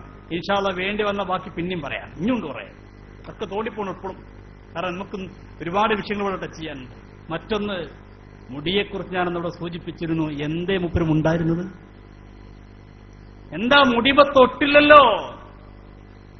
ഇപ്പൊ അതിന്റെ ആണ്ട് നടക്കുന്ന സമയ ഏത്? ആ പള്ളിക്ക് തറക്കല്ലിട്ടു. നിശാമായി ഇന്നലെ മർക്കസ് വിളിച്ച് ചോദിച്ചു, അല്ല ആണ്ടിന് എന്തെങ്കിലും പരിപാടി ഉണ്ടോ? ആ മർക്കസ് ചോദിക്കണം, എന്ത് ആണ്ട്? അല്ല നമ്മളെ ഈ ആണ്ട്. അപ്പോഴും ജിഷാൻ പറഞ്ഞ ആണ്ട്. അപ്പൊ എന്ത് ആണ്ട്? നമ്മളെ മുടിപ്പള്ളിക്ക് തറക്കല്ലിട്ട് 4 കൊല്ലം പിന്നിട്ടില്ലേ? നാലാമത് ആണ്ടെങ്കിലും നടത്തണ്ടേ? എവിടെ എന്തേ ആണ്ട് നടത്താത്തത്? എവിടെയാ പള്ളി? എന്തൊക്കെ പറഞ്ഞ് പിരിച്ചു നിങ്ങൾ അറിയോ? പടച്ച റബ്ബേ, ആ പള്ളിയെക്കുറിച്ച് പറഞ്ഞ മദ്ഹുകൾ എന്തൊക്കെയാണ്? ഒരാൾ പറഞ്ഞു ആ പള്ളിയിൽ മുടി വെക്കാനാണ്, മാത്രമല്ല 25,000 പേർക്ക് നിസ്കരിക്കാനുള്ളതാണ്. കോഴിക്കോട് അങ്ങാടി വീർപ്പ് മുട്ടുകയാണ്. അവിടെ വരുന്നവർക്ക് നിസ്കരിക്കാൻ സ്ഥലമില്ല. അതുകൊണ്ട് ആ പള്ളി ഉണ്ടാക്കുന്ന ചിലർ പ്രസംഗിച്ചു. പടച്ച റബ്ബേ, എന്നിട്ട് കുറ്റടിച്ചത് എവിടെയാ? തറക്കല്ലിട്ട് സ്വപ്ന നഗരിയില്, കുറ്റടിച്ചത് കൈതപ്പുഴയില്. ഞാൻ എടുത്ത് പിന്നെ 2 ദിവസം മുമ്പ് എനിക്ക് അടിവാരത്തെന്ന് പരിപാടി ഉണ്ടായിരുന്നത്. അപ്പൊ ഞാൻ പോകുമ്പോ ആ സ്ഥലം കണ്ടു. കോഴിക്കോട് നിന്ന് ഒരു 40 കിലോമീറ്റർ അപ്പുറം പോകണം. കോഴിക്കോട് നഗരത്തിൽ നിസ്കരിക്കാൻ വന്ന ആൾക്ക് സ്ഥലമില്ലെങ്കിൽ ഒരു വണ്ടി വിളിച്ച് എടുത്ത് പോകണം, കൈതപ്പുഴയ്ക്ക് പോകണം. അപ്പൊ അവിടെ ഇല്ലട്ടോ, അത് വേറെ കഥ. എന്തൊക്കെയാ പറഞ്ഞത്? പേരുടെ ദർമാ സക്കാഫി പറഞ്ഞു, പണ്ട് താജ്മഹൽ ഇവിടെ ഉണ്ടാക്കിയില്ലേ? താജ്മഹൽ ഉണ്ടാക്കിയപ്പോൾ 1000-കണക്കിന് ആളുകൾക്ക് ജോലി കിട്ടിയില്ലേ? ഉസ്താദ് പള്ളി ഉണ്ടാക്കട്ടെ, ഇവിടുത്തെ കേരളത്തിലെ 10,000-കണക്കിന് ആളുകൾക്ക് ജോലി കിട്ടൂലേ? കൂട്ടരെ, ആ ജോലി ഒന്ന് വാങ്ങിക്കൊടുക്കിങ്ങള്. ഈ പള്ളി മുടി വെക്കണിലും വേണ്ടില്ല, ആ ജോലി എങ്ങനെ കിട്ടൂലേ? പേരോട് പറഞ്ഞിട്ടുള്ളൂ നിങ്ങള്. ഇവിടെ നേരത്തെ മരിച്ചുപോയ ഒരു രാജ്ഞിയുടെ പേരിൽ ഒരു വലിയ താജ്മഹൽ നിർമ്മിച്ചപ്പോ ആ നിർമ്മിച്ച രാജാവ് മരണപ്പെട്ടു പോയി. കാലം കുറെ കഴിഞ്ഞെങ്കിലും ഇന്നും ഇന്ത്യ രാജ്യത്തിന് അഭിമാനമാണ്. ഇന്ത്യക്ക് മുതൽക്കൂട്ടാണ്. ഇന്ത്യ രാജ്യത്തിനത് ഏറ്റവും വലിയ മുതൽക്കൂട്ടാണ്. എങ്കിൽ ചോദിക്കട്ടെ, ഇന്ത്യ രാജ്യത്തിന് ഒരുപാട് വിദ്യാഭ്യാസ സ്ഥാപനങ്ങളും മറ്റും യഥാ കൊടുത്ത മഹാനായ കാന്തപുരം ഉസ്താദ് ഈ രാജ്യത്തുള്ള 10,000-കണക്കിന് ആളുകൾക്ക് തൊഴിൽ കിട്ടുകയും അവരുടെ വീട്ടിൽ അടുപ്പിൽ തീ കത്തിക്കുകയും ചെയ്യുന്നൊരു പരിപാടി അല്ലേ? ഏത് വർക്ക് നടക്കുമ്പോഴും എത്ര പാവപ്പെട്ടവർക്കാണ് തൊഴിൽ കിട്ടുക? എത്ര പാവപ്പെട്ടവരാണ് അതുകൊണ്ട് ജീവിക്കുക? എത്ര പാവങ്ങൾക്കാണ് ജീവിക്കാൻ കഴിയുക? ഒന്നുണ്ടാക്കി നിങ്ങള് എത്ര പാവങ്ങളോട് ജോലിയില്ലായിരിക്കുന്നുണ്ട്. ഇനി മറ്റാൾ പറഞ്ഞെന്താ? നമ്മളെ ഹൈവാനിൽ മനം അദ്ദേഹം പറഞ്ഞെന്താ അറിയോ? 25,000 ആൾക്കാർക്ക് നിസ്കരിക്കാനുള്ള പള്ളി വേണമെങ്കിൽ പിന്നെ 40 കോടിയൊന്നും പോരാ, 4,000 കോടി കൊടുത്താലും മതിയാവില്ലാന്ന് പറഞ്ഞത്. നമ്മുടെ സമ്പത്ത് മുഴുവൻ അതിനുവേണ്ടി ചെലവിക്കണം. മുടി വെക്കാനാണ് ആ പള്ളി ഉണ്ടാക്കണമെന്നും അദ്ദേഹം പറഞ്ഞു. ഇപ്പൊ എന്താ കാന്തമ്പുരം പറയുന്നത്? മുടി വെക്കാൻ ഞങ്ങൾ പള്ളി ഉണ്ടാക്കുന്നില്ല, മുടി പുറത്താണ്. മുടി പുറത്താണ്. കേട്ടോളൂ, പറട്ടെ. ആ മുടി സൂക്ഷിക്കാനാണ് നാം 40 കോടിയുടെ പള്ളിയുണ്ടാക്കുക. 40 കോടിയല്ല, 4,000 കോടി നമ്മൾ ചെലവഴിക്കേണ്ടത് റസൂലുള്ളാഹിക്ക് വേണ്ടിയാണ്. എന്ത് 40 കോടിയല്ല, 4,000 കോടി കൊടുത്തൊക്കെ കഴിഞ്ഞു പോയി. കൊടുത്തൊക്കെ കഴിഞ്ഞപ്പോൾ പറഞ്ഞു 4,000 കോടി കിട്ടിയാലും മതിയാകൂല. അതൊക്കെ ഏതിനുള്ളതാണ്? ഈ മുടി സൂക്ഷിക്കാനുള്ളതാണ്. പറയട്ടെ. അധികപ്പെട്ട സഹോദരന്മാരെ, നമ്മുടെ കാശ് അതിനുള്ളതാണ്. നമ്മളെല്ലാം അതിന് പങ്കുചേരുക. ഈ അനുഗ്രഹമല്ലേ ചിലർ പറയുന്നു 40 കോടിക്കൊക്കെ പള്ളി ഉണ്ടാക്കുക, 25,000 ആളുകൾക്ക് നിശ്ചയിക്കണോ? ബുദ്ധിയില്ലാതെ അക്കല്ലാതെ എന്ത് പറയാ?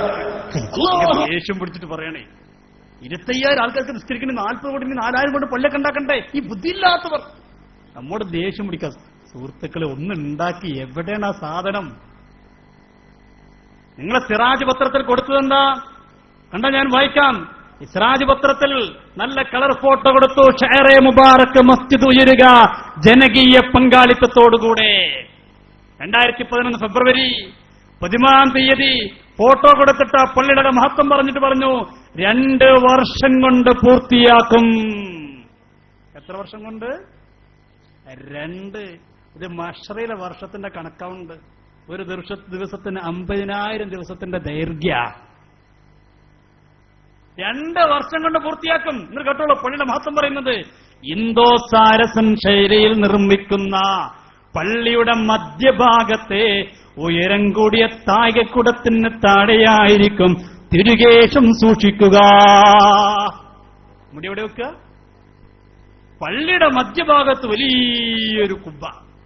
ആ കുബ്ബയുടെ താഴ്ഭാഗത്താണ് ഈ മുടി സൂക്ഷിക്കുക എന്നാണ് 2011 പറഞ്ഞത്. 11 കഴിഞ്ഞു, 12 കഴിഞ്ഞു, 13 കഴിഞ്ഞു, 14 കഴിഞ്ഞു, 15 കഴിഞ്ഞു, 16 കഴിഞ്ഞു. ഈ 2 കൊല്ലത്തിന് എത്ര ദൈർഘ്യമാണ് അല്ലാഹുവേ! ഒരു അഡ്രസ്സും ഇല്ല. ഇനി പേരോടത്തിന് മസക്കായി പ്രസംഗിക്കുന്നോട്ടോളൂ പിരിവിന് വേണ്ടി അദ്ദേഹം പറഞ്ഞു ആ പള്ളി തന്നെയാണ് മുടി വെക്കുക. പറയട്ടെ, പേരോടത്തിന് മസക്കാഫിയും അതിനെക്കുറിച്ച് പല സ്ഥലത്തും പ്രസംഗിച്ചതാണ്. ആ മുടി വെക്കാൻ തന്നെയാണ്, ആ പള്ളി തന്നെയായിരിക്കും മുടി വെക്കുക. പറയട്ടെ, ഇവരൊക്കെ എന്നിട്ട് ഇതൊക്കെ മറന്നു കഴിഞ്ഞു. അതിന് ബുഖാരി തെളിവ് പറഞ്ഞത് ഇരിക്കട്ടെ, പറഞ്ഞ വിഷയത്തിലേക്ക് പോകുന്നു. അഷ്റഫുൽ ഖൽഖ് സല്ലല്ലാഹു അലൈഹി വസല്ലം തങ്ങളുടെ പുണ്യകേശം അതാ വെള്ളിയുടെ ചിപ്പിയിൽ കൊണ്ടുപോയി സൂക്ഷിച്ചോ. ഉസ്താദ് അവர்கள் വെള്ളിയുടെയും പൊന്നിന്റെയും സാധനമല്ല ഉണ്ടാക്കുന്നത്, കോൺക്രീറ്റ് പള്ളിയാ ഉണ്ടാക്കുന്നത്. എന്തിന്? അത് സൂക്ഷിക്കാൻ മാത്രമല്ല, ആദരവോടെ സൂക്ഷിക്കപ്പെടുന്നതിന്റെ പുറമെ അത് കാണാൻ വരുന്ന മുസ്ലിമീങ്ങൾക്ക് നിസ്കരിക്കാനാണ് പള്ളി. അക്കാരണത്താലും ഒരൊറ്റ മനുഷ്യന്റെ നിസ്കാരം ഖളായിക്കൂടാ. എത്ര ജനങ്ങൾ വന്നാലും ഖളായിക്കൂടാ. എത്ര ആൾക്കാരാ മുടി കാണാൻ വന്നാലും ഖളായിക്കൂടാ. അപ്പൊ 4-5 കൊല്ലം ഖളാകാണ് എന്തെങ്കിലും വള്ളി ഉണ്ടാക്കാത്തത്? ഈ ഖളാക്ക് ഇതിനൊക്കെ പടച്ചോണ്ട് മറുപടി ഉണ്ടല്ലേ? നിങ്ങൾ ആലോചിച്ചു നോക്കി നിങ്ങളെ. എന്നിട്ടോ ഇവര് ഒരു തറക്കല്ലിടൽ നാടകം നടത്തി, അല്ലെ? ഒരു തറക്കല്ലിടൽ നാടകം നടത്തി ഈ സാധുക്കളെ തെറ്റിദ്ധരിപ്പിക്കാൻ വേണ്ടി. ഉസ്താദ് ഒരൊറ്റ പ്രസംഗാണ്, ഇൻഷാ അല്ലാഹ് ഉടൻ തന്നെ നമ്മൾ തറക്കല്ലിടും. കുട്ടികൾക്ക് വലിയ സന്തോഷായി. അങ്ങനെ തറക്കല്ലിട്ടു. തറക്കല്ലിട്ട് കഴിഞ്ഞപ്പോഴോ സുബ്ഹാന ജല്ല ജലാലു, തറക്കല്ലിട്ട് കഴിഞ്ഞപ്പോ കുട്ടികളൊക്കെ കൊണ്ടുവന്നിരുത്തി. സ്വപ്ന നഗരിയിൽ കുട്ടികൾ പറഞ്ഞു, സ്വപ്നം കണ്ടോളി, കട്ടക്കളി തുടങ്ങാൻ പോവുകയാണ്. എന്താ? പള്ളി തറക്കല്ലിടാണ്. നിങ്ങൾ ആലോചിക്കുന്നത്, ഈ തറക്കല്ലിട്ട് വർഷം കഴിഞ്ഞ കുറ്റടിക്കുന്നത്. എന്നിട്ട് ഇപ്പൊ പറഞ്ഞത് ആ സ്ഥലം കിട്ടിയിട്ടില്ല. അല്ലെങ്കിൽ ഇവർക്ക് അങ്ങനത്തല്ലേ കഴിയുള്ളൂ. നമ്മളൊക്കെ സാധാരണ പള്ളി ഉണ്ടാക്കണേ ആദ്യം ചെയ്യും, സ്ഥലം നോക്കും, സ്ഥലം ഉറപ്പിച്ചിട്ട് കുറ്റടിക്കും, കുറ്റടിച്ചിട്ട് തറക്കല്ലിട്ടു. ഇവരോ ആദ്യം തറക്കല്ലിട്ടു, പിന്നെ കുറ്റടിച്ചു, ഇപ്പോ സ്ഥലം നോക്കി നടക്കുക. വിപരീത ബുദ്ധി നിന്റെ പേരോ കാന്തപുരം. നിങ്ങൾ ആലോചിച്ചു നിങ്ങള് നോക്കിയുള്ള തറക്കല്ലിട്ടു. അതല്ലേ രസം. തറക്കല്ലിട്ടപ്പോഴോ കുട്ടികളൊക്കെ പറഞ്ഞോ തറക്കല്ലിടാൻ പോവാണ്. ആ കട്ടകളി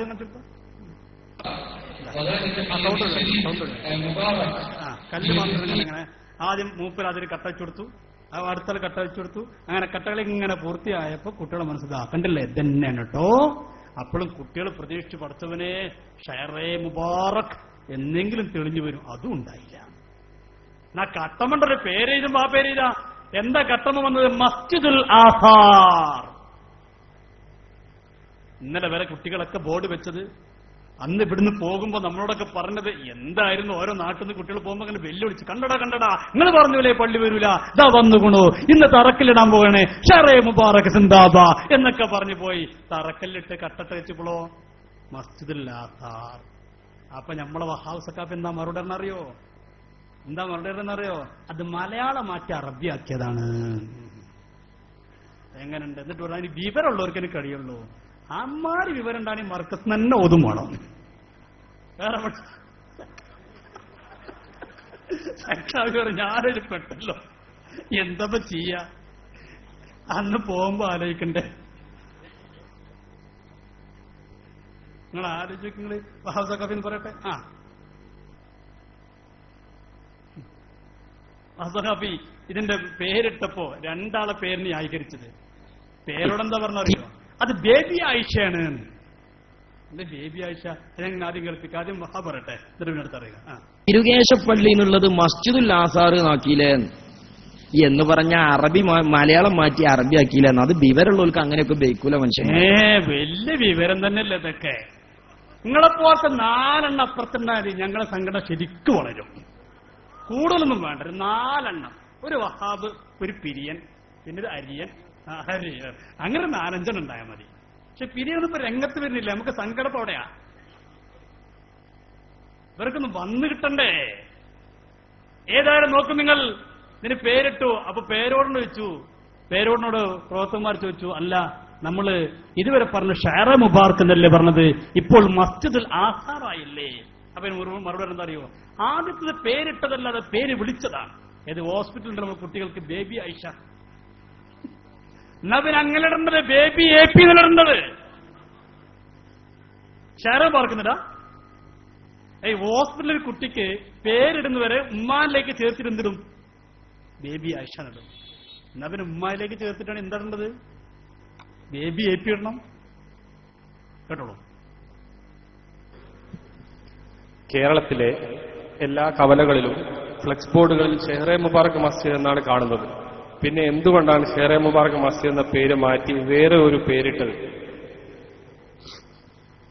പള്ളിക്ക് പേരിടുക, അത് ഏത് പേരും ഇടാം, പേര് ഇടാതിരിക്കുകയും ചെയ്യാം. ശറഈന്റെ നിയമം അങ്ങനെയാണ്. മസ്ജിദ് കഅബ ബിൻ മാലിക് എന്നൊക്കെ ബുഖാരിയിലൊക്കെ ചില അധ്യായങ്ങളൊക്കെ ഉണ്ട്. ഒരാളെ പേരിലും ഇടാം, അല്ലാതെ ഇടാം. പക്ഷേ ആര് പറഞ്ഞു അങ്ങനെ ഒരു പേരിട്ടു? ആ ഒരു പേരിൽ ആദ്യം പറഞ്ഞിരുന്നു. മസ്ജിദുൽ ആസാറിന് തർക്കല്ലിടുന്ന ദിവസം പേരിട്ടു. പേരിടലും പേര് വിളിക്കലും രണ്ടും രണ്ടാ. ഇവരാണ് ചോദിച്ചത് ആരാ പേരിട്ടത് പറഞ്ഞത്? വഹാബ് പറഞ്ഞല്ലേ ആദ്യം പേരുണ്ടായിരുന്നു, അത് മാറ്റി പിന്നെ പേരിട്ടതാണ്. ഈ സക്കാഫി പറഞ്ഞു അങ്ങനെയല്ല. SSF നിങ്ങൾ ആരപ്പുള്ളത്? നിങ്ങൾ ഏത് ദീനിലാണുള്ളത്? ഇനി ഇദ്ദേഹം പറഞ്ഞ ന്യായം കേട്ടോളൂ. ആസ്പത്രിയിൽ പോരില്ല ഭാര്യമാരെ കൊണ്ടൊന്നും. ബേബി മറിയം, ബേബി ആയിഷ, കുറെ ദിവസം കുട്ടിയുടെ പേരെങ്ങനെ? Baby Ayesha, baby Mariyam, baby Sulaikha. പിന്നെ ഒരു 6-7 ദിവസം കഴിയുമ്പാണ് കുട്ടിക്ക് പേരിടുക. അപ്പോ ഇവരെന്ത് ചെയ്യുന്നറിയോ? അതിന് അങ്ങനെ ഇട്ടുണ്ടായിരുന്നല്ലേ? ഒന്നെങ്കിൽ ബേബി AP, അല്ലെങ്കിൽ ബേബി പേരോട്, അല്ലെങ്കിൽ ബേബി പൊന്മള, അല്ലെങ്കിൽ ഇരിക്കട്ടെ ബേബി മമ്പാട്. എന്നാ അങ്ങനെ അന്നിട്ടായിരുന്നില്ലേ? എന്നിട്ട് പിന്നെ നിങ്ങൾക്ക് ഷെയർ മുബാറക്കുന്നോ മസ്ജിദുൽ ആസാറിനായിക്കൂടായിരുന്നില്ലേ? എന്തൊക്കെ പറഞ്ഞു ആലോചിച്ചത്. ഇതൊക്കെ ഈ കുട്ടികളെ അണ്ണാക്ക് തുടങ്ങാതെ അല്ലാഹു അക്ബർ ഒക്കെ പാസാക്കി. നിങ്ങളാലേക്ക് ആ കട്ടക്കളി നടത്തിയിട്ട് ആ വേദി വെച്ചുകൊണ്ട് നമ്മളെ CM ഉണ്ടല്ലോ, ആര്? CM ഇബ്രാഹിം. അത് വല്ലാത്തൊരു പടപ്പാ.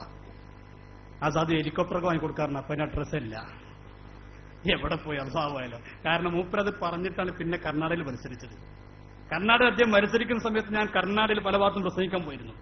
അപ്പോൾ നമ്മുടെ പ്രിയപ്പെട്ട പ്രവർത്തകന്മാരൊക്കെ പറഞ്ഞു അവിടെ ഉടനീളം ഇയാൾ നടന്ന് പ്രചരണം നടത്തിയത് ഞാൻ ഷെഹ്റെ മുബാറക് സൂക്ഷിപ്പുകാരനാണ്, ഞാൻ ഉസ്താദിന് അതിനുവേണ്ടി പള്ളി ഉണ്ടാക്കാൻ വേണ്ടി 5 ലക്ഷം കൊടുത്ത ആളാണ്, അതുകൊണ്ട് മുത്തുനബി സ്നേഹിക്കുന്ന ആളാണ്, അതുകൊണ്ട് നിങ്ങൾ കൂട്ടുകാരണം, എന്നെ വിജയിപ്പിക്കണം. അപ്പൊ ഇയാള് ലക്ഷ്യാകാതായിരുന്നു.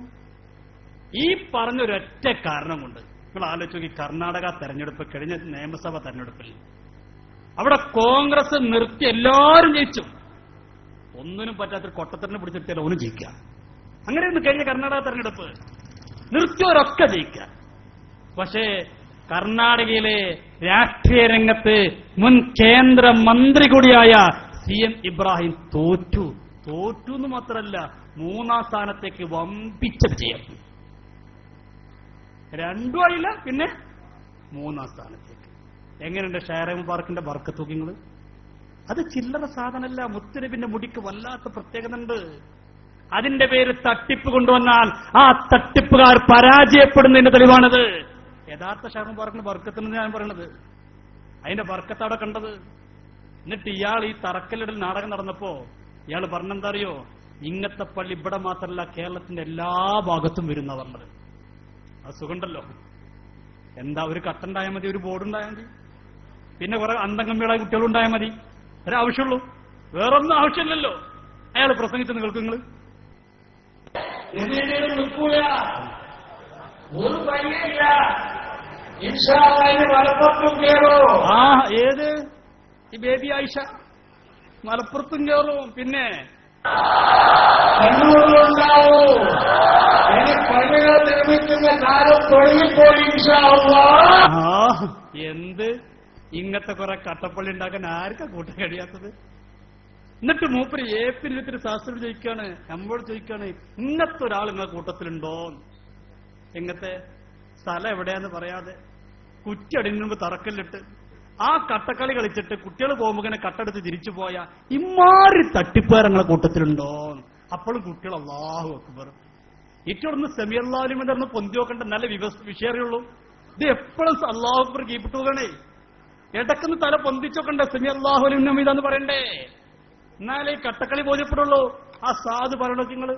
ആ മറ്റവരിങ്ങനെ ചോദിക്കട്ടെ, ഓരോ പള്ളിന്റെ സ്ഥലം എവിടെയാന്ന് അറിയാണ്ട് ശിലാസ്ഥാപനം ചെയ്ത് ഒരു തങ്ങളോടും വൈകാതെ കൂടി ഇത്ര ചെയ്ത് ഇങ്ങനത്തെ ഒരാളും നിങ്ങൾക്ക് നിറയ്ക്കാൻ പറ്റുമോ?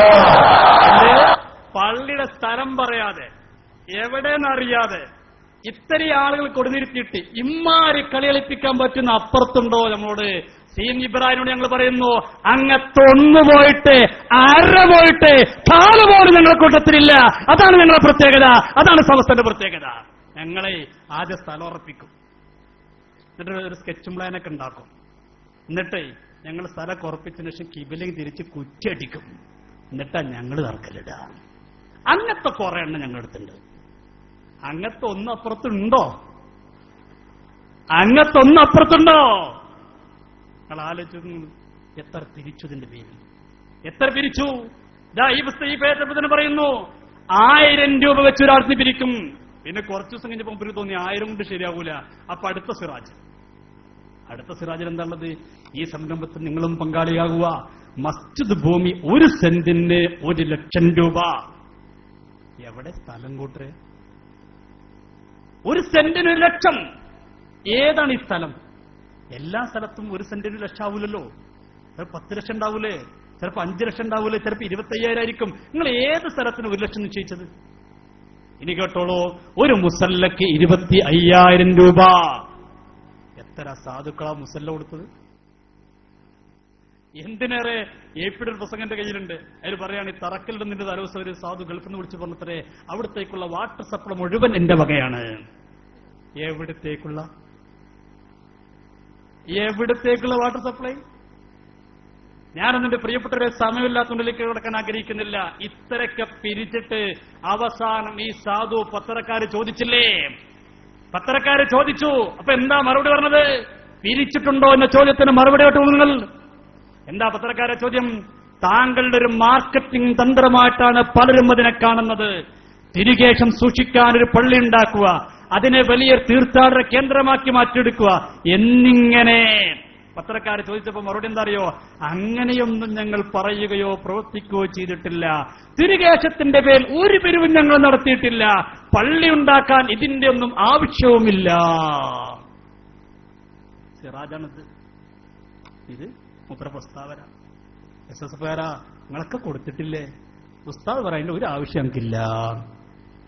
പോയില്ലേ കഥ? നിങ്ങളെ കാശ് വെള്ളത്തിലായി. ഇതുകൊണ്ടാ ഹൈദരലി ശാബത്ത് പറഞ്ഞ കാശ് തിരിച്ചു തരണമെന്ന്.